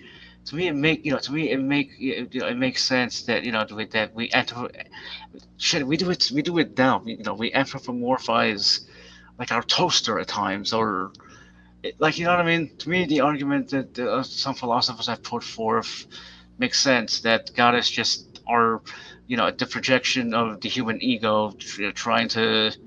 I'm fucking this up, but you get the point. Well, and although I'm a theist, I think that that does happen. I do think that people project themselves onto God. God loves who I love, and God hates who I hate. Like, absolutely. Yeah, but then the question you have to ask yourself: Are you a theist?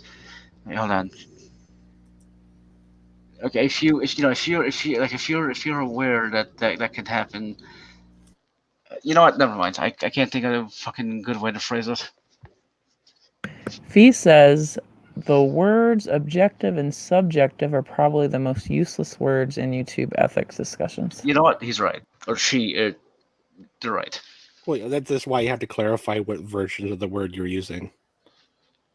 That's true because so a lot of theists, when they use objective morality, they say there are God-given mandates that are objective, and these are just black and white, right and wrong, and it's unshakable. And then I kind of have a weird muddled version where I think there's objective morality, but like there's an end goal to morality, and there are some black and white issues. Like I don't find murder to be too black and white or rape. I mean, or too gray. I'm sorry, too gray of areas. But I think that like there's some things that I think are generally a shoe-in for most people for morality across cultures. But I think you can take it out of a theistic argument and put it into a secular argument and say that there is objective morality if the objective is to survive, if the objective is for the good of all mankind, if the or the good of being good stewards of the world that we, are running into the ground. But Like the objective, if the objective is to flourish and grow, well, then hold on that a could be second. an objective. So it depends on how you're using the word objective. Well, yeah, but are you using objective as a goal? Like the word of, because I mean, objective, get the enemy flag. That would be a goal. You're using, is that how you're using it as a goal? No, Well, she's that's my she's pointing out the distinction between the two usages of the word Well, object. yeah, no, I know. I'm just trying to figure out what you were saying. my point is that a secularist can have objective morality. It's just formulated differently. Yeah. Yeah, I would say in the one sense, everyone has. But even if you have your own subjective morality, everyone lives under some form of objective morality, right? Everyone in one way or another lives in a culture that has rules, or lives in a country that has rules. Right. Well, we have the rules and the objective, like, but I don't mean objective just in the game. I mean like that. Yes, there is an objective. Like, if the objective is to flourish and to have a good society, then that's an objective. But also, for society to work and function almost across the board, these objectives are the same. Don't rape, don't murder, don't steal. Like there's some pretty uh, good objectives across the board for a functioning society that most societies will say, yeah, that's a good thing, you know. Yeah, but I mean, even that's a little gray because what is rape and what is murder changes. Well, okay. You know what? I'm gonna step in right here because I think we're entering some very dangerous territory. Maybe it's Great, just me. that's where we need to go. But Yeah. no, serve no offense, but you don't really It's have a like good that's track exactly record. where we need to go. Well, no. That's why I'm stepping in because serve doesn't exactly have the best track record. If you know what Oh, what, just avoiding touchy subjects? I love touchy subjects. well, no. Look. If you were on my stream, you could talk about it all you fucking want. Okay, I'm just trying to just I don't know. Fuck it. I said anything. Hey, do you hate me because I'm ethnic? Is that No, what it is? what? No, I'm just saying. You're heading into like kind of dangerous territory by asking what is rape. Oh, Well, yeah, but she knows. I know she knows. She's not dumb. She knows what I'm talking about. There are countries where you can't like forcibly having sex with your wife isn't considered rape, but that's considered rape where we live. That's The what. country's called Texas, and Tommy Hall doesn't believe that you can rape your wife. Yeah. Jesus. I had that argument with Tommy Hall, I'll never forget, and multiple people were involved in this. And Tommy Hall does not believe it's possible to rape your wife. Okay, then he's retarded. And the age of consent varies, and like what exactly is considered self-defense changes. So what is murder also changes. Like it's just the general rules are accepted. I get where you were going. I get where you were going with. Okay, I was just. Look, I understand. You saw Mel get all triggered when I said not reporting was a giant problem with rape. Yeah, that's a subject I wanted to avoid, but great, I walked into it. Fuck. Right?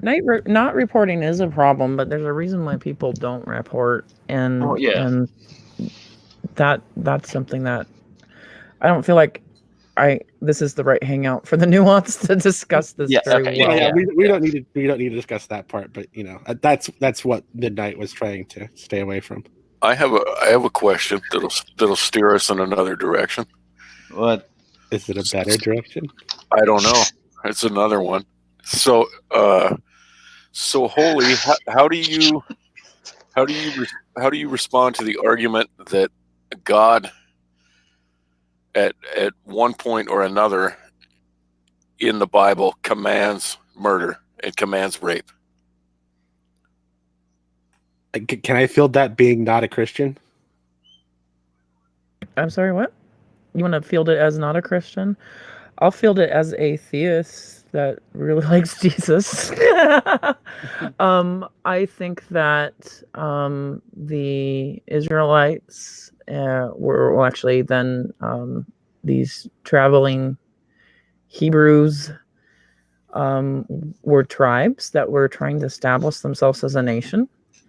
And the Elohims of that area and everything like that, if you know about the Canaanites and stuff like that, they all worshipped actually fairly similar titled gods, like El Shaddai, Elohim, and there's another one, El something, I forget. I used to be better at remembering all this, but there's competing tribes that are trying to form a nation, that are trying to become greater. And people would battle it out, and they'd be like, my God is bigger than your God. My God is greater than your God. My God is, all this stuff. So my view is that a good portion of the Old Testament is a form of war-based hyperbole and a form of their society establishing that their God is bigger, meaner, and greater than the neighboring tribes.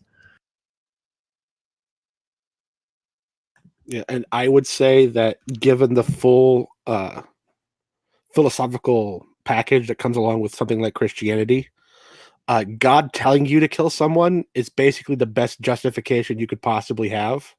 So it's not murder, it's killing.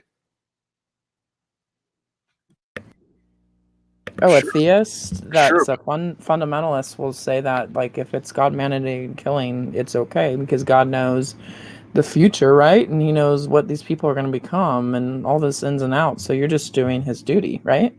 Yeah, it's actually impossible for God to mandate murder. I see what you're doing. You're not using the word murder any longer. Yeah, because God telling you to do it is your justification. Right. Okay. Because in the 10 Commandments, it's not thou shalt not kill, it's thou shalt not murder. Sure. But what I don't understand is why God would require people to kill babies or human beings and not just smiting himself. Like, if God is capable of smiting, which if you take everything literally in the Old Testament, he does smite the guy that touches the ark when it starts to fall off, when David gets the ark back, the Ark of the Covenant. The guy touches it for meaning well because he wants to keep it from falling onto the ground, and he dies. God smites him. Like, why can't God smite all those you know, Amalekites, but he doesn't. Well, He see, says, kill them. I actually did. Me and a couple of my friends did a character study on God when I was in college, and I think we actually came up with an answer for that and similar things. Uh, the Jews that handled the covenant, or the Jews that were around, the vessel God was carried around in, were clean. Like they were following the rules. They were clean beings, right? So when God would smite you, it wouldn't destroy your soul. You just die and sit in Sheol, right, and be resurrected. You would have eternal life at the end of everything. But if you're someone that approaches God and you're unclean, you are absolutely destroyed. Like everything that is you is gone. So if God uh, wants to get rid of those people, but doesn't want to destroy their soul, he needs other people to do it. As far as we figured out from the text. That's actually very interesting to hear. Yeah. Yeah. It's I, like I I like make a that. good Christian. I should be one. Wouldn't Yeah, but wouldn't uh, that would make for a not all powerful God? But I was gonna say there are instances I believe in the Bible where God does like have people like he literally has the ground swallow them up into Sheol and then closes it back up. Like I'm Well, pretty sure well, that is like a verse in the Bible where they test God and they do. I can't remember if it's when they're in the desert or it's somewhere. It's some other time in Leviticus or something where they're coming out. I think, and then they're testing God, and God's just like, you know what? Boom, and he like has him shucked up straight into Sheol, and then he closes up the mouth of Sheol, opens up and closes him. He closes the mouth of Sheol upon him. So I think he does kill people on his wrath, but like I don't know. I don't remember it good enough to know if it actually is. I haven't looked because yeah, I haven't looked into it. It if wasn't God smiting him, it was the rock. Well, wouldn't killing because of wrath be murder? no, In not in God. in No, because God's very nature is good. I'm just arguing from a fundamentalist well, that's I didn't perspective. finish my statement. Wouldn't killing by wrath be murder in any other instance except for God? No, because righteous anger is actually celebrated with fundamentalism. So, an example of righteous anger would be killing a mass murderer or killing Osama bin Laden would be considered a righteous kill. And you could make an argument of why it's a righteous kill because they're murderers. All right, I good would point. say Oh, I would say more offense. It's like if you're getting like onslaughted yourself and you're like you're having someone face your wrath, like in the so to speak, then you're pretty much putting up an affront to defend yourself in a Okay, sense. I've I feel, actually. but I don't know. Can you hear me?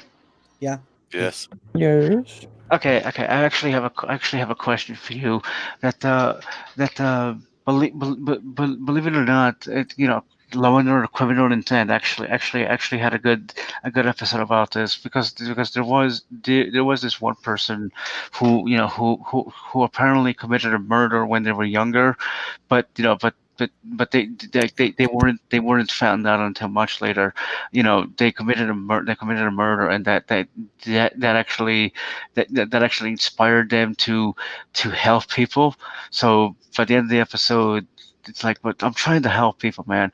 Well, you committed a murder, so okay. So it's like, is it still, is it moral to send that person to jail because they committed one murder, but then they probably saved 100 lives? well, now you're highlighting a difference between moral and just. Well, and Fair enough, also I guess. we're now looking at the concept of what's the word redemption. Well, yeah, which is something I always found interesting. Like I always ask myself, well, okay, so so is redemption just just putting somebody behind bars when they commit a crime, or is redemption just they commit a No, crime? no, redemption always has to do with of someone feeling sorry and then doing an action to help but see, redeem themselves, like, but see, or that, to make that's the point I amends. was making, because because the guy committed murder years ago, but then he spent the rest of his life helping people.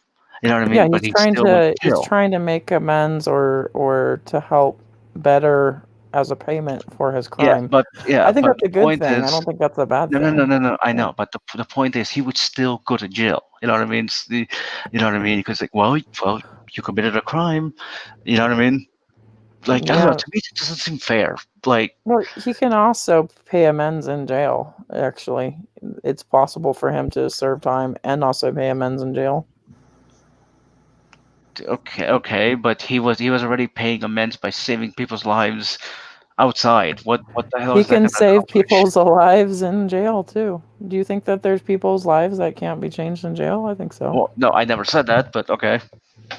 Yeah, like I'm just saying, just be.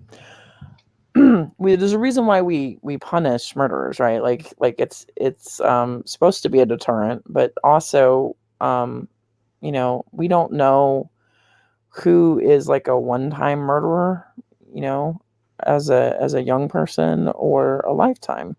If he killed as a youth, likelihood is he's tried as a youth and then it's expunged off his record and now he's paying a debt for his own probably his own remorse, not necessarily that he's paying a um, Well, I mean, retributive debt. Yeah, Yeah, I guess also it would also be like his debt to society, and that's why, because society would have to throw him in jail, even though he's helping people and making amends that way. You still have to pay the, like, if anything, worst case, he'd have to pay a fine, like make him pay a fine, and then maybe a month in jail or something like that. Not a fine for murder. I think the well, point of murder is if you're a dangerous person to pull you out of the pool for one, and really the debt isn't really paid. Trauma still happens. Like it's not. I'm not. Look, but I offered a case of a guy who may have committed murder, but then spends the rest of his life atoning for it by helping people. It- Like, and okay, yeah, I agree with you that that obviously if you kill once, there's a possibility you'll kill again.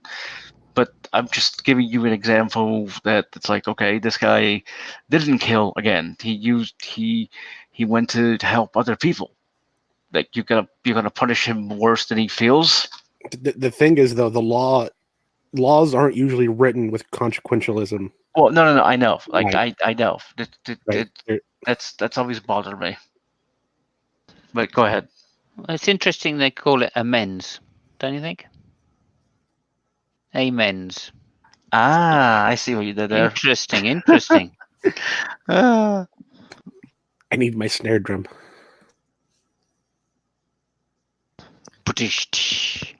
I was Yeah. to say, worst case scenario, he could always ask to be like, what is it called, trial by jury, and then have people find if he deserves to go to jail or not. Like, yeah, sure. Like, that's his best case that he could work out. Let the people decide if he's made an actual change and good impact, or if he That's not. deserves to be behind bars. But I don't know if, yeah, I'm sorry. Yeah, but that's not the function of a jury. Yeah, but technically, there is a thing called jury nullification. There is. That's a judge. No, a jury can do it too. Oh, I didn't know that was the case. I thought it was just the judge. Well, yeah, I mean, a jury can find you not guilty no matter how strong the evidence is. Oh, sure, but well, yeah, I see what you're saying. So earlier in Discord, we were talking about if you accept a pardon, are you accepting guilt? Pardon me? Huh? Yeah, So- I think so. I'm pretty sure. Yeah, I don't think so. What if you're I mean, you hear about cases all the time. A guy spends 30 years in prison for a murder he didn't commit, and a pardon comes up. Then what's his choice? I don't think that counts as a pardon. Actually, that's called something else, isn't it? Yeah, they have a retrial. Oh yeah, good point.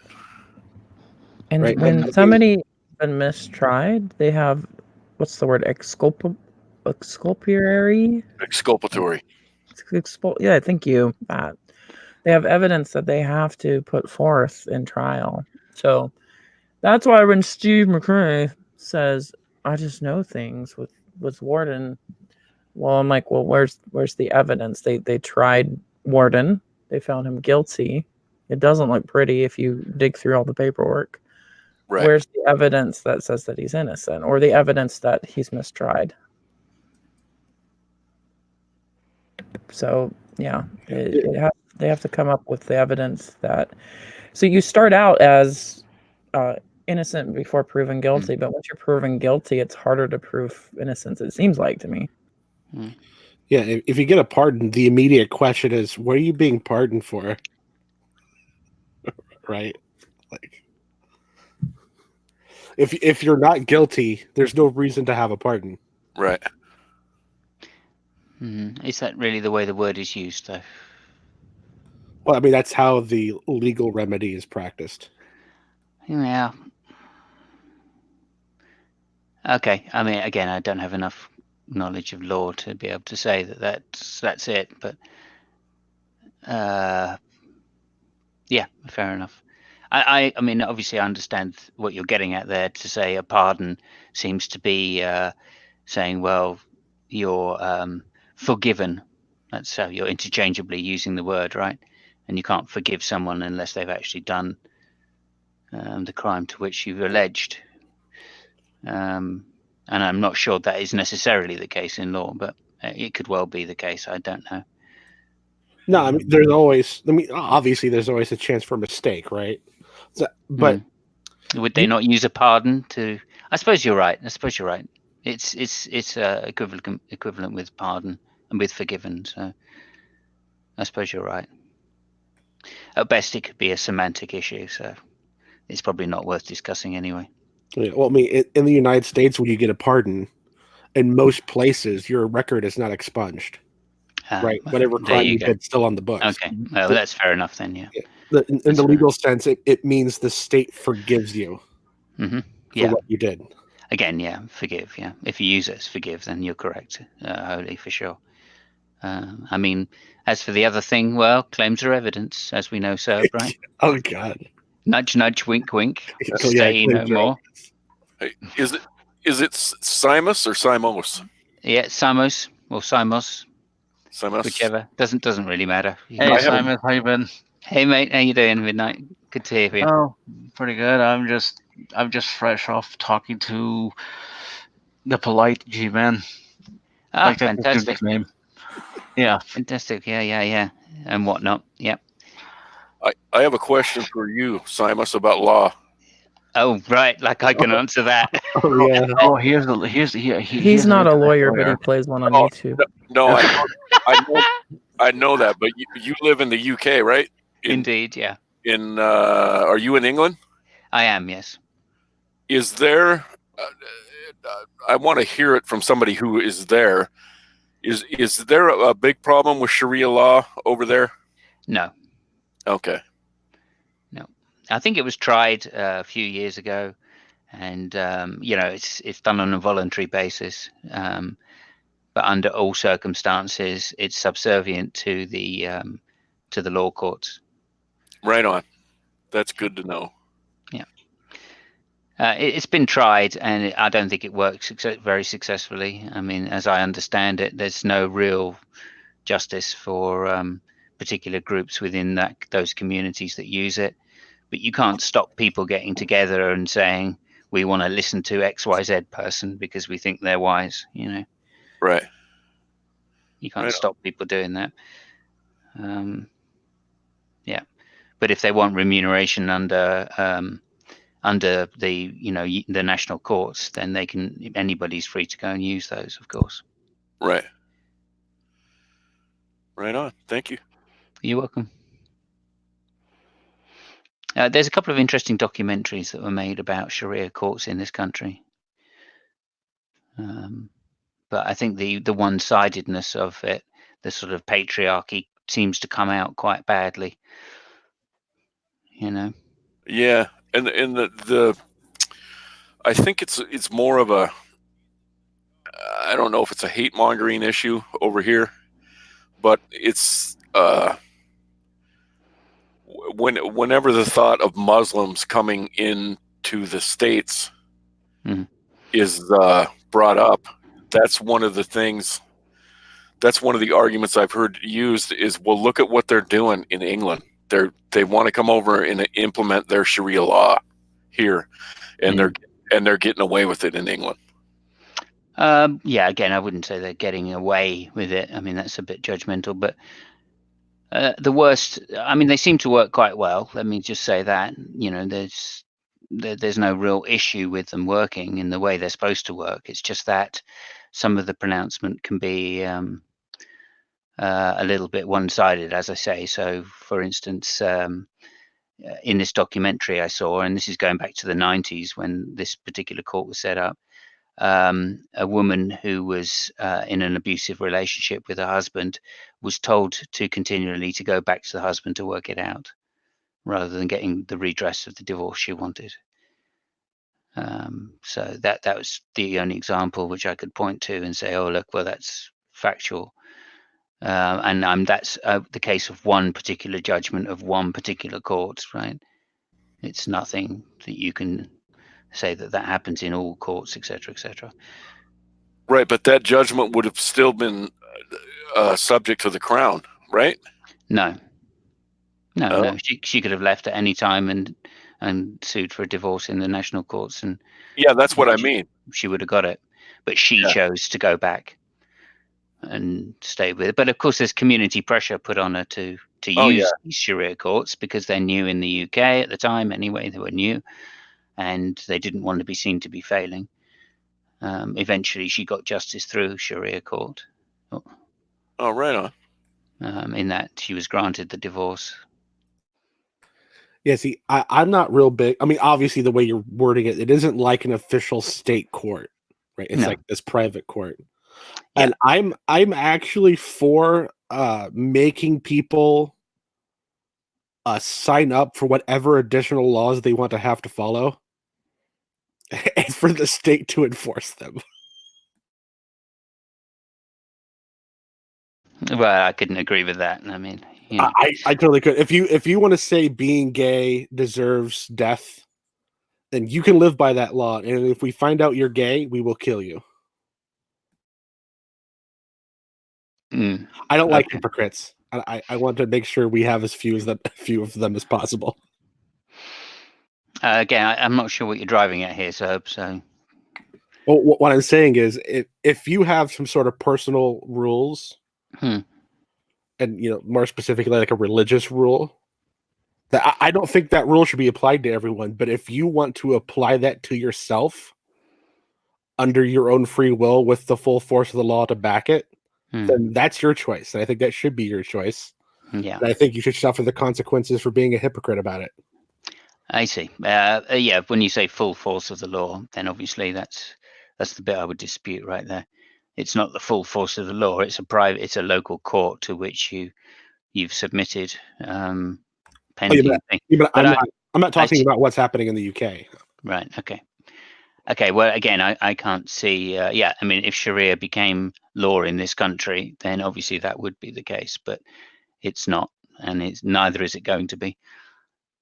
I mean, there's absolutely no way because there is legislation already in Parliament which forbids it happening. Sharia conflicts with British law.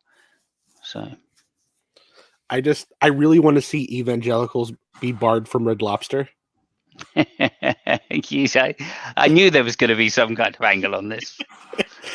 Right? If they want to be like, okay, yeah, the Bible is 100% true. All these laws are just. Yeah. They should exist. Like, okay, well, you can live by them. There you go. Yeah, you're talking about the Old Testament there, Serb, and that doesn't count anymore, as we know. Well, that's fine. But for the Christians that don't think it counts, then it won't be applied to them. Okay. Yeah. So, like, if you want to play life on hard mode, you go right ahead. You know, it's a different thing because are you talking about breaking the law, or are you talking about sinning? Well, this would depend, right? If they think it's a sin and they think it's a just law and they want it to be a law, then Hmm. for them personally, it will be enforced as a law. Right. And can they change their mind, or they just make a one-time decision? Yeah, well, they can change their mind, but they can't change their mind after the fact, right? So if you decide that eating shrimp is wrong and you should be put to death for it, Hmm. and then you go out and eat shrimp, and then we catch you and you go, "Oh no, I changed my mind." That wouldn't work. You would have to Hmm. change your mind and notify the authority before you ate shrimp.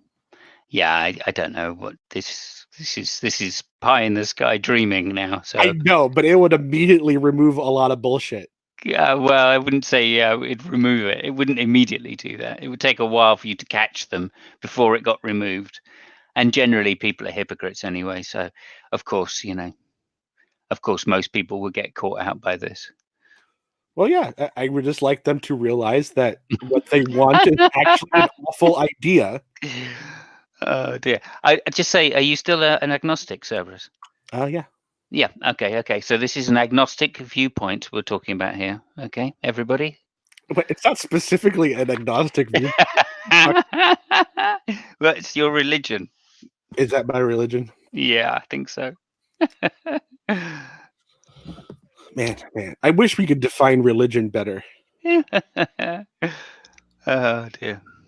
Now, I think it's totally possible for like an atheist to have or an atheist or an agnostic to have a religion, because the word is ambiguous enough.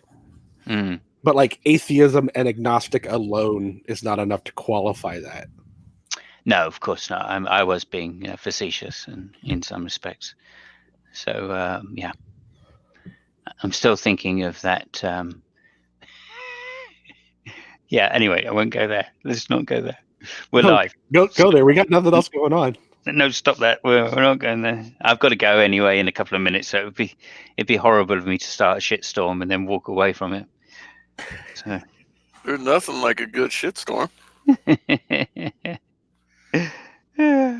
yes, maybe. So yeah, I've heard Carl's a bit of a shit. Then is that right? Yeah. He came onto Discord at was it last week? It's like 5 or 6 days ago, and gave a big not answer to why he let default judgment happen, and then made a bunch of excuses that no one believed. Wow.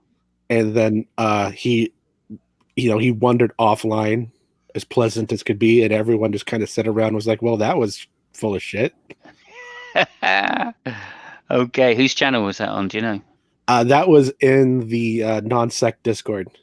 Ah, right. Okay. Wow.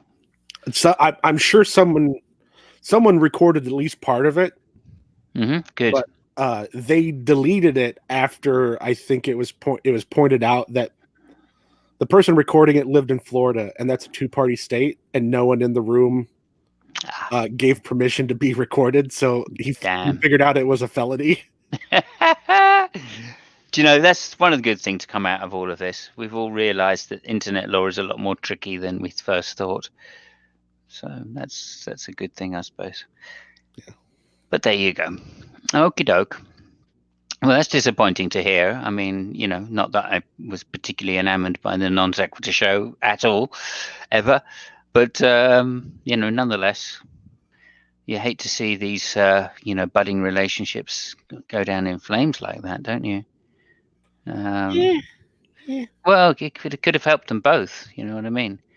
Carl could have got his rocks off, and Steve could have could have cleared things out, so to speak. Anyway, maybe that's just me. Maybe that's just me and my wishful thinking that people can get along and love each other in the real world. I don't know. I'm a hippie, so what would I know? Yeah, all that free love stuff is dead. Yeah, I know. Just when anal was getting popular as well. Right, your generation ruined it. So I keep getting told. Right? I mean, yeah, I had to go through like the first. Well, I guess it's not really the whole 20 years, but let's see here. I had to go through like 10 years of my life wearing condoms. That's all your fault. Yeah, that is true. That is very true. What you mean you don't anymore? Well, I suppose you're married now, so you don't need to. But yeah. Well, yeah, and now I'm fixed too, so I don't have to wear it at all. Oh, okay. Well, fixed. Fixed is not the reason we were wearing condoms, right? Well, yeah. Yeah. And as for you, I mean, that whole thing happened when I began when I was 17. So you can imagine why I was desperate to get my rocks off, and then as soon as I'm able to, As soon as you're able to, AIDS. yeah, Oh, just the year before I'm able to, AIDS. Oh dear, you gotta laugh, really. So yeah, I mean, I had a whole life of condoms, really, but yeah, they never did me any harm. I can say that. Well, a few groin strains from time to time, maybe, as I accidentally let the elastic go a little quicker than I should have. there's a certain group of people that blame the homosexuals, and that's not fair because it got out of hand because of bisexuals. Yeah, I don't know. I don't know. I mean, when I go back, it was definitely announced in the press, etc., that it was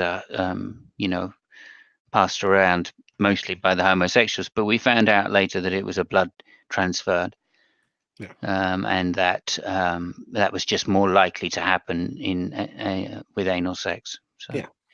And you don't have to have be bisexual to have anal sex. Oh yeah, I'm just saying the spreading it from the predominantly gay community to the not gay community. Mm. That was the bridge. I mean, obviously, it exists I already. don't know. I'm not sure about that. I mean, it could also have been sharing needles as well, which was another way it was passed Yeah. around. It's that's a little harder though, actually. Well, it depends on the circumstances exactly, but Again, I don't know. Having not been into sharing needles, no, I'm not into hard drugs. Full stop, really. But there you go. Anyway, it's time for me to disappear. I was only on for a short while. I saw you were in here and wanted to come in and say hi to you guys. So having done that, I will say anon for now. And if you're still on in an hour's time or 2 hours time when I finish my race, then I will see you later. okay. And good to catch up with you, Seb. Really good to see you, Thomas. Take care of yourself. And All Holy, right. thank you. I hope your car's all right. You And too, Silas. wish you the best. I'll speak to you later. Cheers. See It ya. was my neighbor's car. I'm good. Woo! Suck on that, neighbor. I know that time when you're happy that it's your neighbor's car instead of yours. Doesn't that just make you feel awful? Like, not me. We live in an area where there's a lot of people that get drunk on Friday nights and then they can't navigate the road that we're on and they like dump.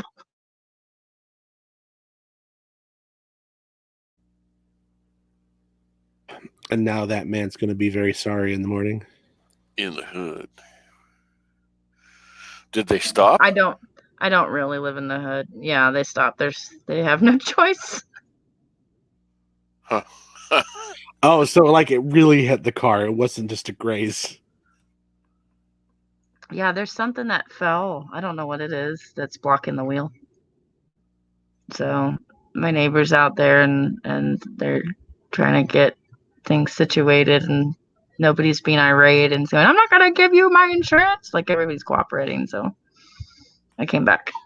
Well, yeah. I mean, if that one guy's drunk, he's probably perfectly happy to hand over insurance information and drive away.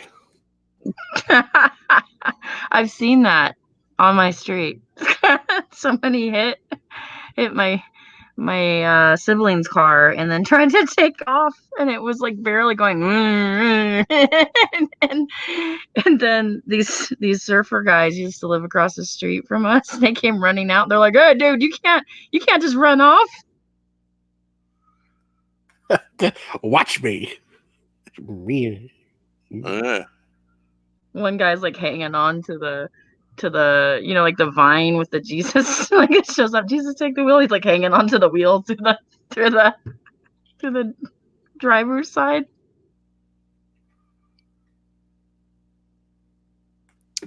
Yeah, that reminds me. I have a friend called Moose, I don't know.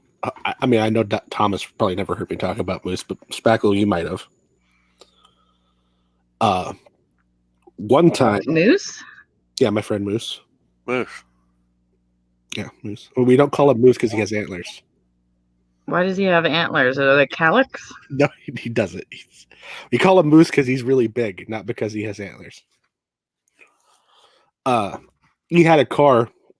He backed into park, and the car in the parking lot across from him backs up, slams into his car really, really hard, like they hit the gas, go in reverse. And they start trying to pull away, but at the point Moose is already out of the car, right, and is up by their door. And I don't know if they were scared or what, but they tried to start, turning around to get away, and Moose literally picks up the back of their car off the ground, and now they're just stuck. It's the funniest thing I've ever seen. The look on that guy's face while he's trying to hit the gas, and Moose just has his wheels off the ground. Huh. You're not going anywhere. Classic.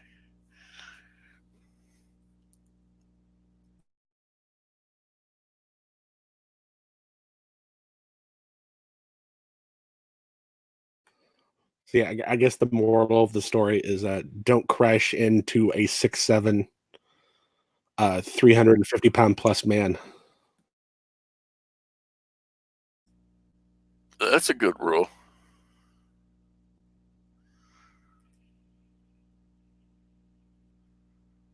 So it says that I'm supposed to be hearing you guys through my earpiece in my Yeti, yet you're coming through to my onboard speaker. So I'm trying to be careful and mute. So I apologize. Oh,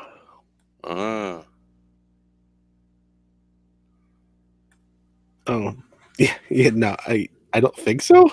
No. Who's doorknob head? Oh, one of your viewers, I guess.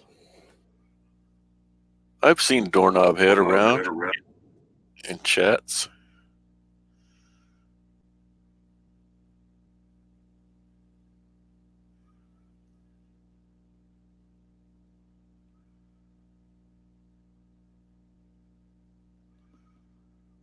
Man, where did everyone go? We had a full room. I know. How dare What happened? Was we not entertaining enough? Apparently not. We should have talked about more contentious issues.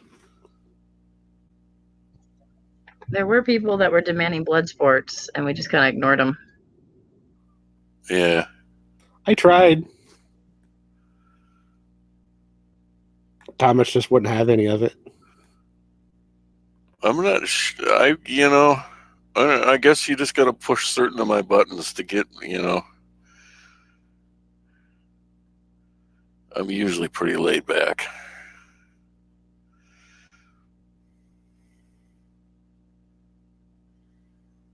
Let's see. Your mom has excess weight. Huh. No, that's not going to do it. Oh, okay. I tried. My mom's 95.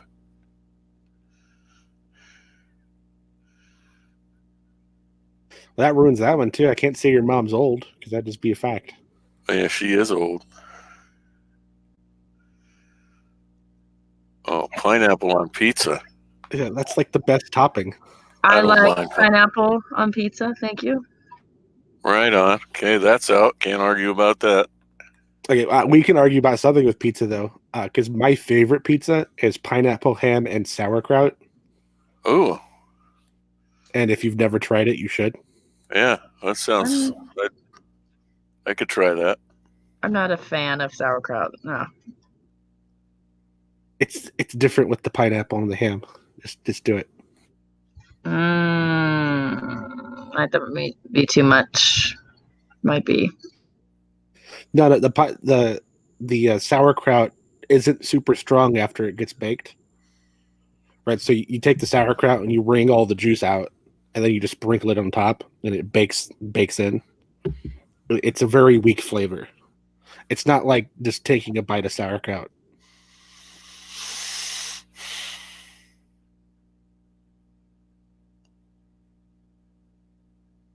Fuck you. Fuck you.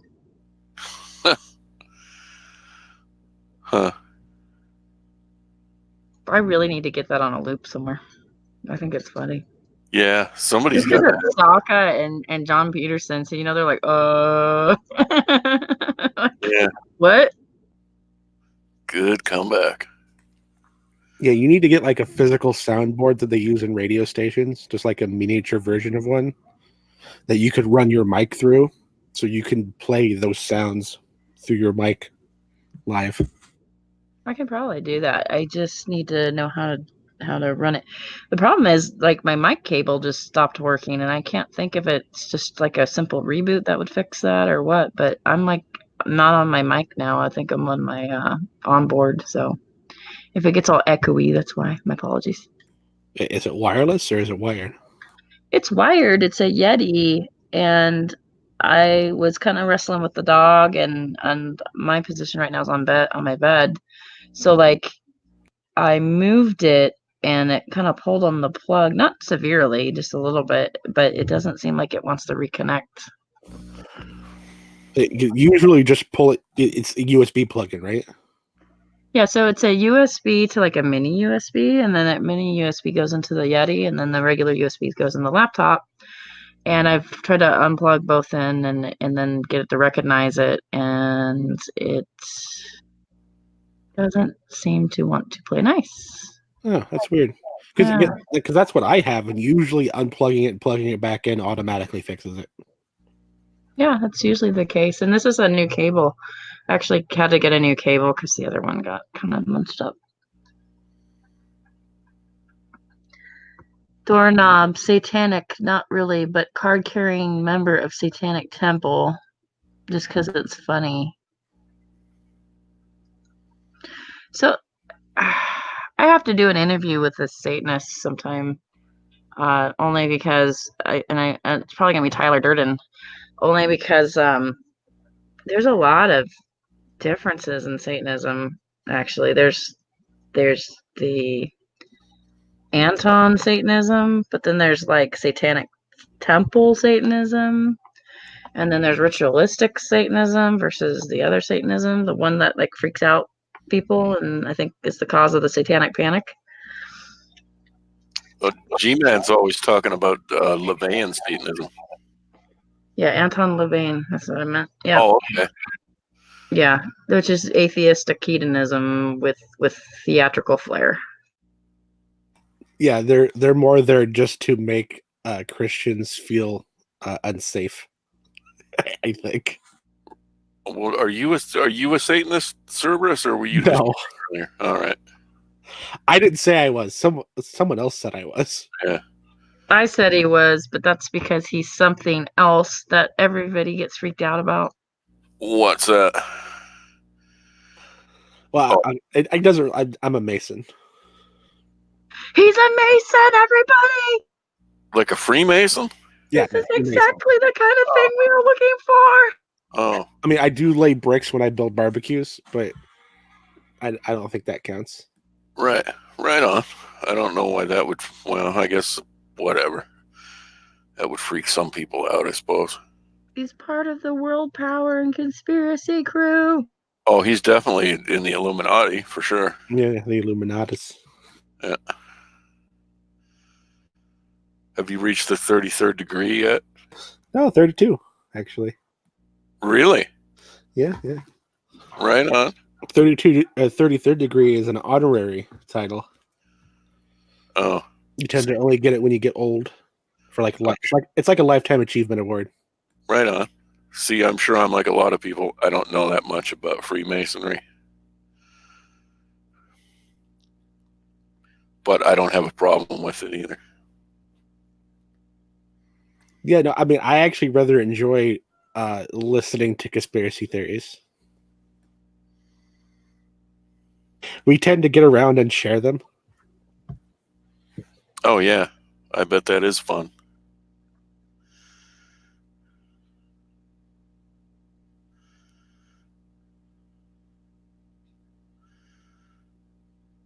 I found the source of the problem.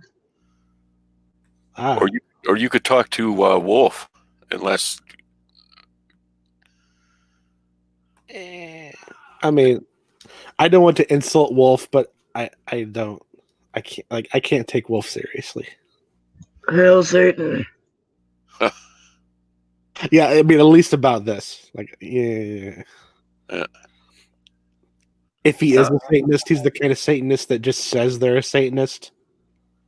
That's kind of how I take Wolf to be. Like, I think a lot of it's just shock value. He's like, Hail Satan, and tries to freak people out. And maybe he does like hedonism and the theatrics. I don't know, but I don't really take him too seriously.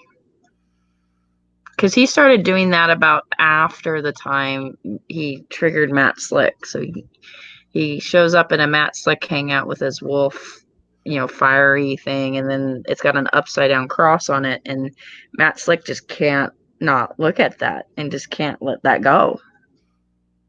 Oh yeah, I saw that episode.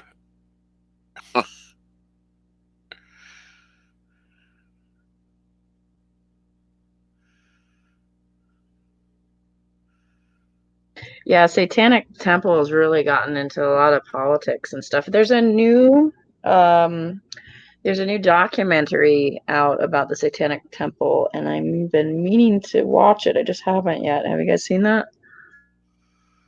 I have not seen it. Can you hear me? Am I audible? Yeah. Okay. Yeah, we can hear you. Yeah. Have you guys seen the video where they're interviewing the Satanists when they're getting ready to put up the statue of Baphomet? And he goes on to this big long spiel, and he refers to Satan as senpai.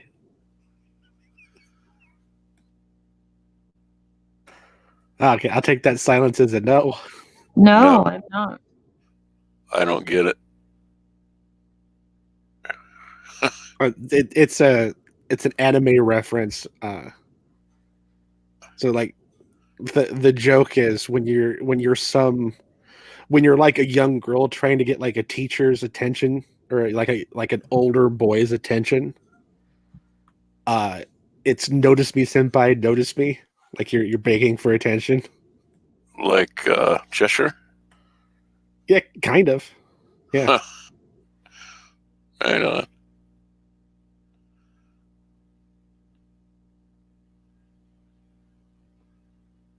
That's something I can say I honestly know almost nothing about is anime.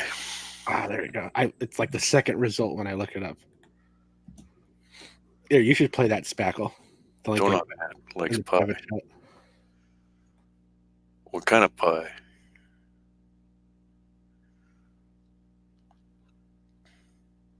Cutie pie?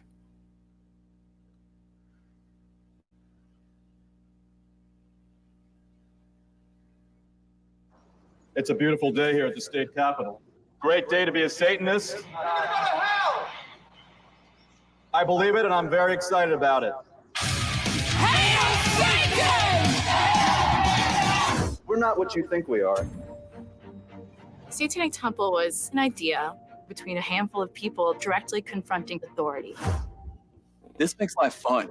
State officials have put up a 10 Commandments monument on government property. Satanists are demanding equal rights. I am a tax-paying member of Arkansas, and I don't want that there. They just want to irritate. The Satanic Temple says you also need to put up our monument to Satanism. As a Satanist, I believe that confronting injustice is an expression of one's satanic faith. You see Christian theocracy just creeping itself into our government, and it is our duty to stand up to this. We want people to evaluate the United States being a Christian nation. It's not. We are supposed to be a nation that doesn't allow the government to dictate what is appropriate religious expression. Satanists sue Missouri. If we're being sued by the Satanic Temple, we got to be doing something right. It's our goal to shut down their agenda, which is to bring death and destruction. You guys are horrible people. Is this how everyone that's different is treated? It is out of not only Satanism, but patriotism that I am motivated. Satanism is looking out for the other because we are the other.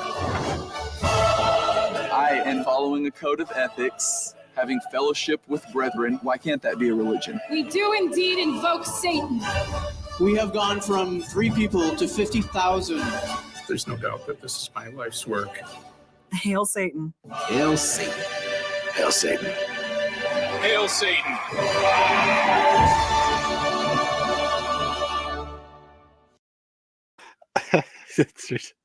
That's not the one I posted. You should play the other one, but that one was good. They seem like nice people. I don't know about that. They seem like people who are perpetuating a giant troll.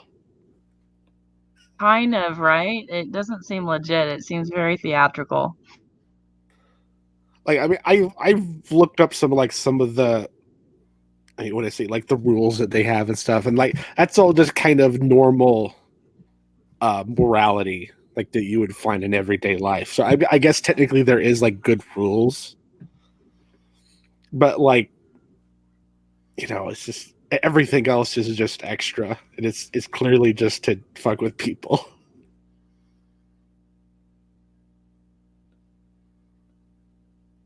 So I guess that'd be interesting if Wolf could come in and articulate if he likes to just screw with people or if he actually is a Satanist.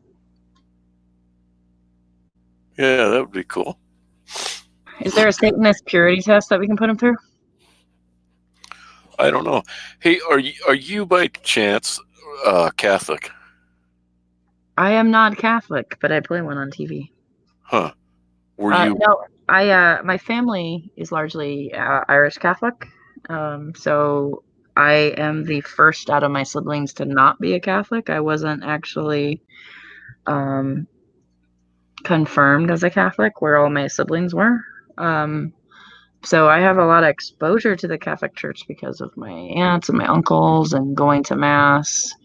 And being that I have an appreciation for a lot of the intellectual thought that a lot of Catholics have put into Christianity. But I am not Catholic because reasons. Oh, right. Did I come across as a Catholic? No, I think I just heard.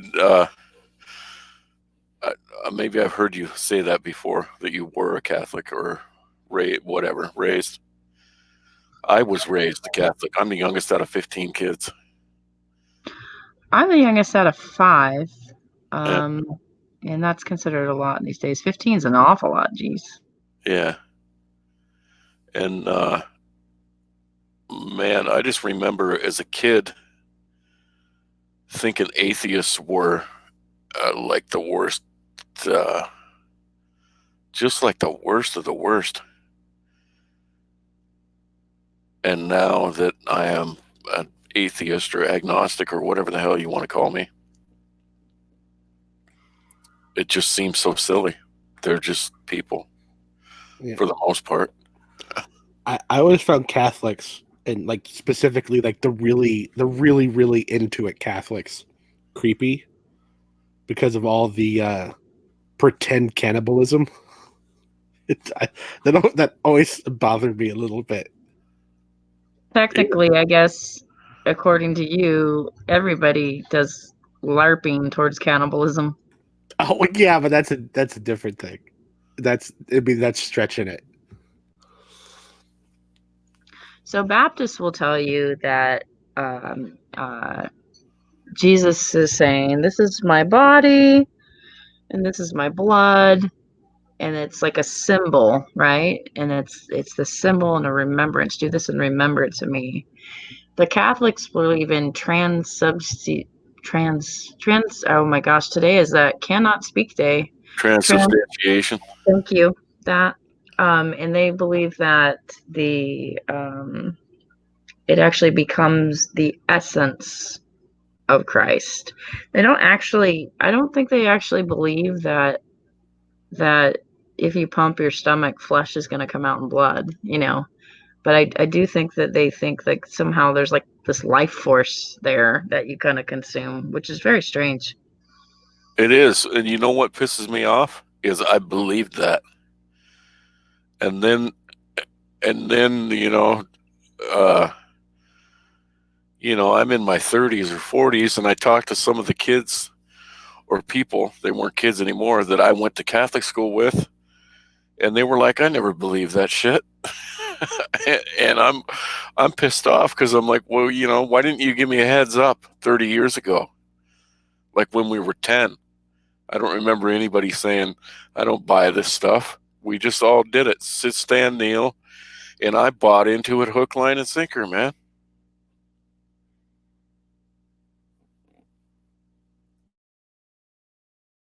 Oh, jeez. I think it's interesting, actually. A lot of Catholics don't actually subscribe to everything that the Catholic Church says. Like, there's a lot of Catholics that use birth control.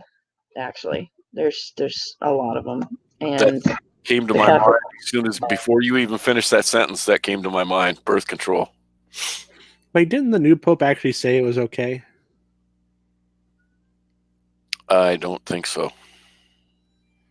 Oh no, because they say it goes against natural law. So like the main purpose of sex is procreation, and to block that is trying to go against natural law. They've got it all on lockdown. Yeah, I would just have to argue with them and say if that was the case, it wouldn't take so many tries to normally become pregnant. Well, they've ruined my sex life for I don't know, a good 15 years. I mean, I was terrified to have sex out of marriage because I was going to go to hell, or because it wasn't right. Like Spackle said, the only reason for sex is to procreate. You're not supposed to enjoy it. Oh, they say that enjoyment. Well, most priests will say you can enjoy sex, but it's a secondary, like a side effect, right? It's not the main purpose for sex. The main purpose is to procreate. Yeah, but it's you can't be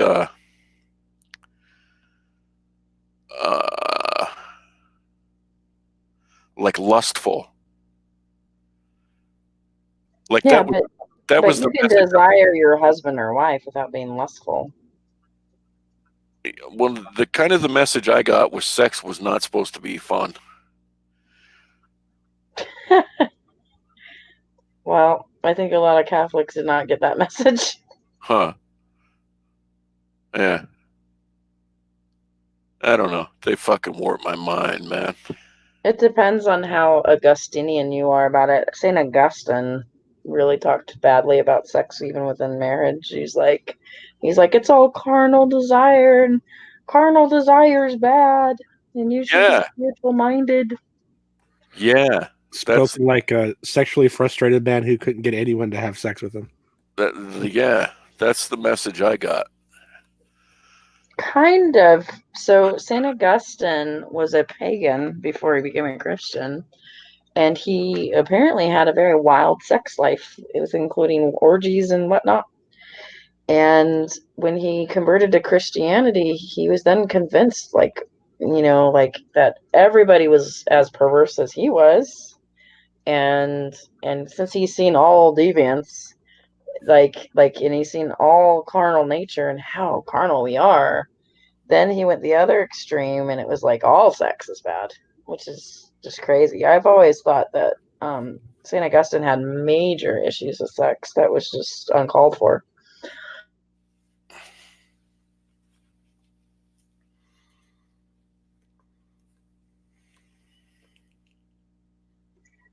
And I'm just going to point out that Song of Solomon has blowjobs in it. The what? Song of Solomon has blowjobs in it. The Psalm?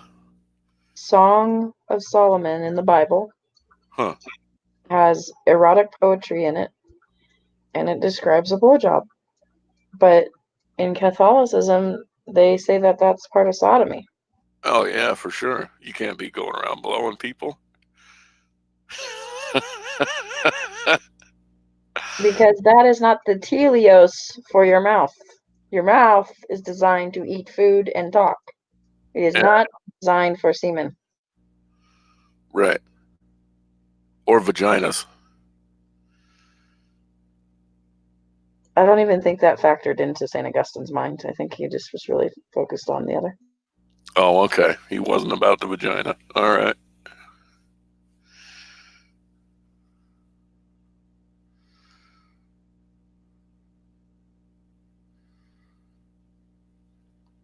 Well, I guess we could watch some dumb things on the internet. Yeah, watch the video I linked. Where's your link so I know where to go? In the private chat. It's in the private chat? Okay, hang on.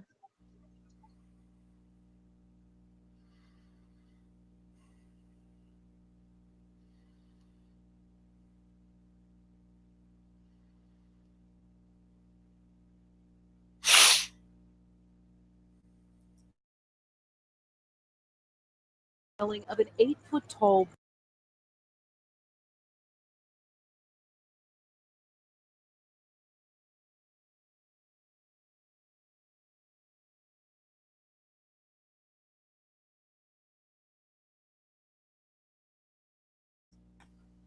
What just happened? I'm not sure. You know what I just realized? The title of this hangout is Friday Night Open Top, or no. Yeah. Threw me for a loop. It's actually Saturday. Yes, Spackle, we can't hear it when you're muted.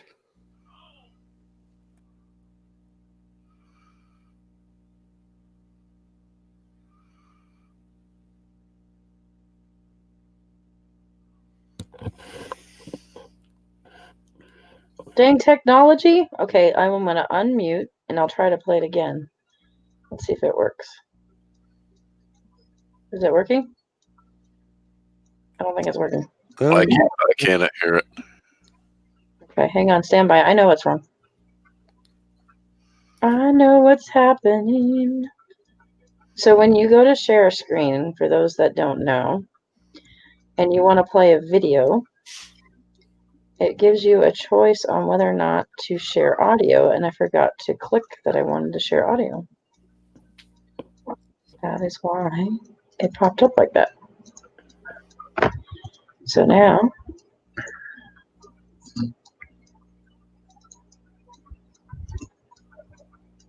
I'm going to grab the application, share audio, application window. Why isn't it showing up? Chrome tab. There we go. There we go.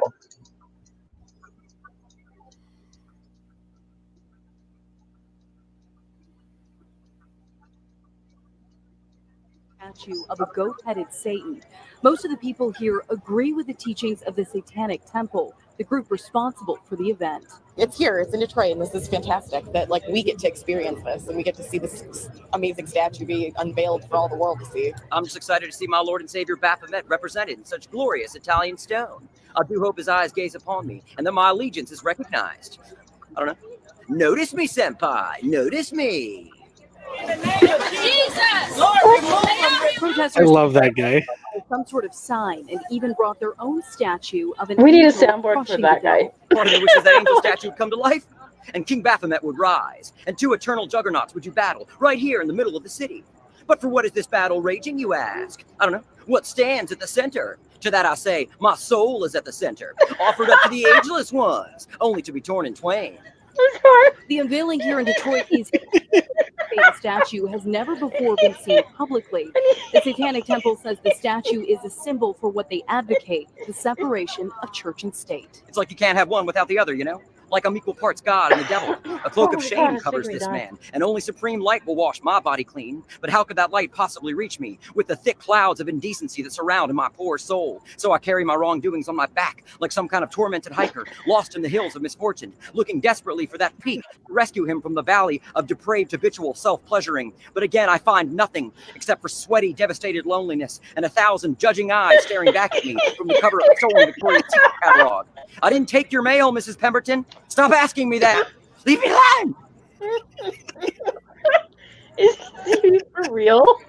Oh, God. Like I said, they seem like nice Pretty people. cool. Oh, you're killing me, sir. Yeah, so I'm not entirely sure if it's real or not because there are different videos of that guy at different events for different things, and he has a different spiel for different events. So I don't know if he's just going there to ham it up or not, but whatever he's doing, he's really good and at King it. Baphomet would rise, and two eternal juggernauts would do battle right here in the middle of the city. But for what is this battle raging, you ask? I don't know. What stands at the center? To that I say, my soul is at the center, offered up to the ageless ones, only to be torn in twain. The unveiling here in Detroit is historic. The Satan statue has never before Oh man, been seen publicly. The Satanic Temple says the I would statue really is a love to symbol get for this what guy they like advocate, the separation of church and just state. as an It's like you can't opener have or one without the other, something. you know? Like I'm equal parts God and the devil. A cloak of shame covers this man, and only Yeah, supreme light will wash my they're body saying clean. in the But how outside could that chat light that possibly this is a reach me spoof. with the thick clouds of indecency that surround my poor soul? So I carry my Yeah, it's wrongdoings on my gotta back be. He's like some just kind of crazy. tormented He's hiker like talking lost so in the hills of fast. misfortune, looking desperately for that peak to rescue him from the valley of depraved habitual self-pleasuring. But again, I find Valley of nothing depraved except for habitual sweaty, devastated self-pleasuring. loneliness and 1,000 judging eyes staring back at me from the cover of a stolen Victoria's Secret catalog. I didn't take your mail, Mrs. Pemberton. Stop asking me that. Leave me alone. Yeah, I was about to say, I just looked it up. He's a YouTuber. Oh, okay. He does different spiels at different places and has other videos. What's his YouTube? Do we know? Bowser Vids. What is it called? Bowser Vids. Oh man, Doorknob Head is all over it in the outside chat. Yeah. Oh, there he is, Bowser Vids. Yeah, I've seen his.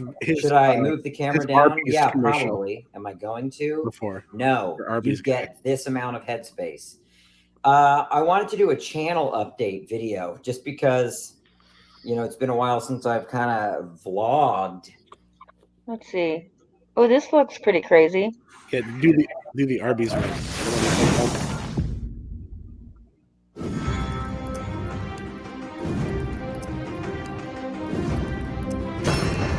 A massive sinkhole at least 25 feet wide and several feet deep. The images are startling and the fear for passing drivers very real. We were just driving down Shane, and the next thing you know, we just missed this giant sinkhole. It's amazing that we didn't fall in. Pastor Barry Randolph and his niece narrowly missing the huge hole as they drove down Shane near Medbury. At the time, the sinkhole wasn't marked, alerting them and other drivers to the danger. I thought perhaps a gateway to the other side had finally crinkled and cracked, opening up a putrid passageway in the middle of Chain Street to Beelzebub's bungalow many, many miles down. I don't know. As I stared into the darkened void, imagining the hordes of devils soon to spring forth, I couldn't help but ponder. How deep does that hole go? Neighbors say crews were out here last Friday to patch the roadway. Then this happened sometime today. You can also see all that water gushing out of there, and I don't know how deep it is, but somebody could have been seriously hurt. Within an hour of alerting Detroit's Water and Sewage Department to the caving roadway, crews arrived to begin repairs. For on this hallowed day, sweet Gosh, Mama Earth opened up her gaping and gaseous orifice to finally allow the darkened one to claw his way out of the shadow zone and into our luminescent heaviside lair, like Kruger into the Thompson's tub, and my consciousness is Nancy's open thighs. I don't know. I can only hope my vexed Savior ascends, and that my servitude to the one true maestro of mayhem can finally be proclaimed.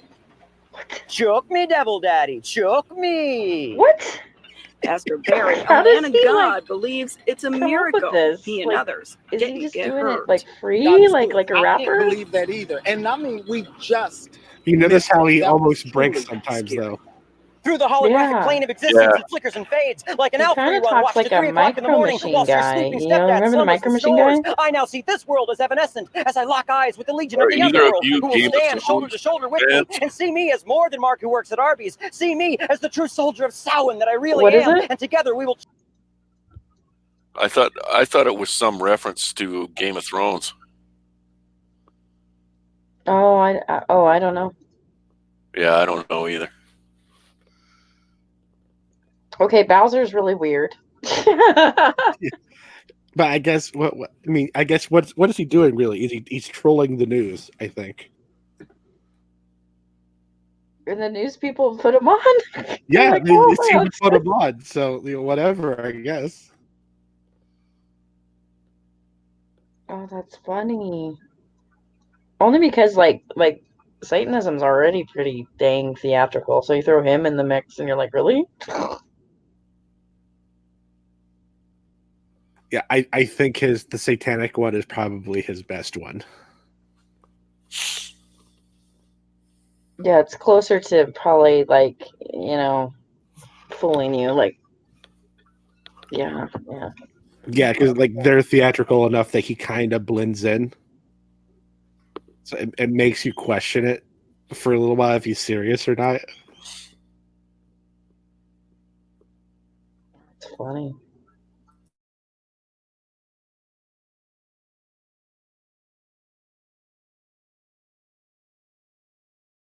So Bowser, huh?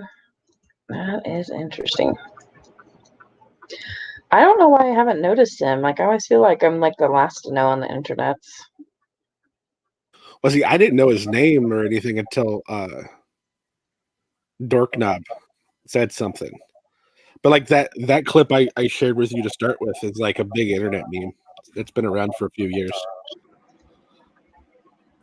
That was pretty funny, actually. That was really funny. There's another one with a homeless man. Being that there are so many homeless people in my city, I feel I feel like we need to learn what it means to be a confident homeless man. Okay, do you approve of Trump? Go take that survey, folks. I don't have ad blocker. Have you noticed?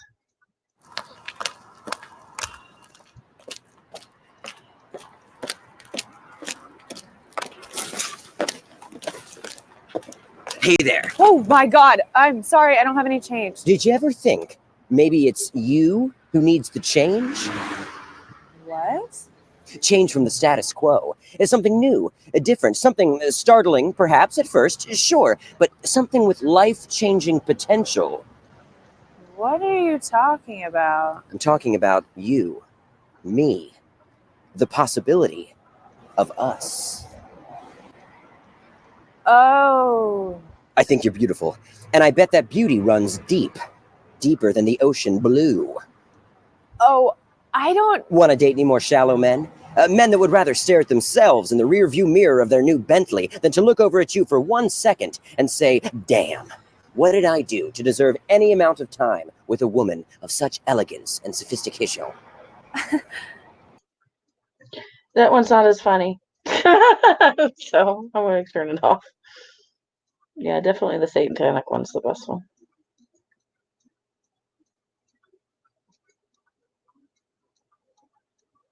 Anyway.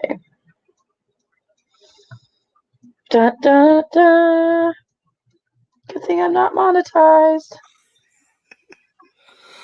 Okay, well, it's getting late and I'm hungry, so I think I'm gonna scoot on out of here. Yeah, I think I'm going to too. My throat has had enough. I'm pretty much dying. And remember me the next time you see. Well, I hope you get well soon, and man, the state of California. You got like 10 more days to go before your surgery? Yeah, it's coming up. It's gonna hopefully be okay. I've had a weird year. I had my gallbladder out in July, and I have this coming up. And I have a close family member in the hospital. It's been a crazy year. But I'm gonna make it. It's all good. 2020 will be my year. Right. Right All on. right. All right. You guys have a great night. Thanks for joining and being flexible.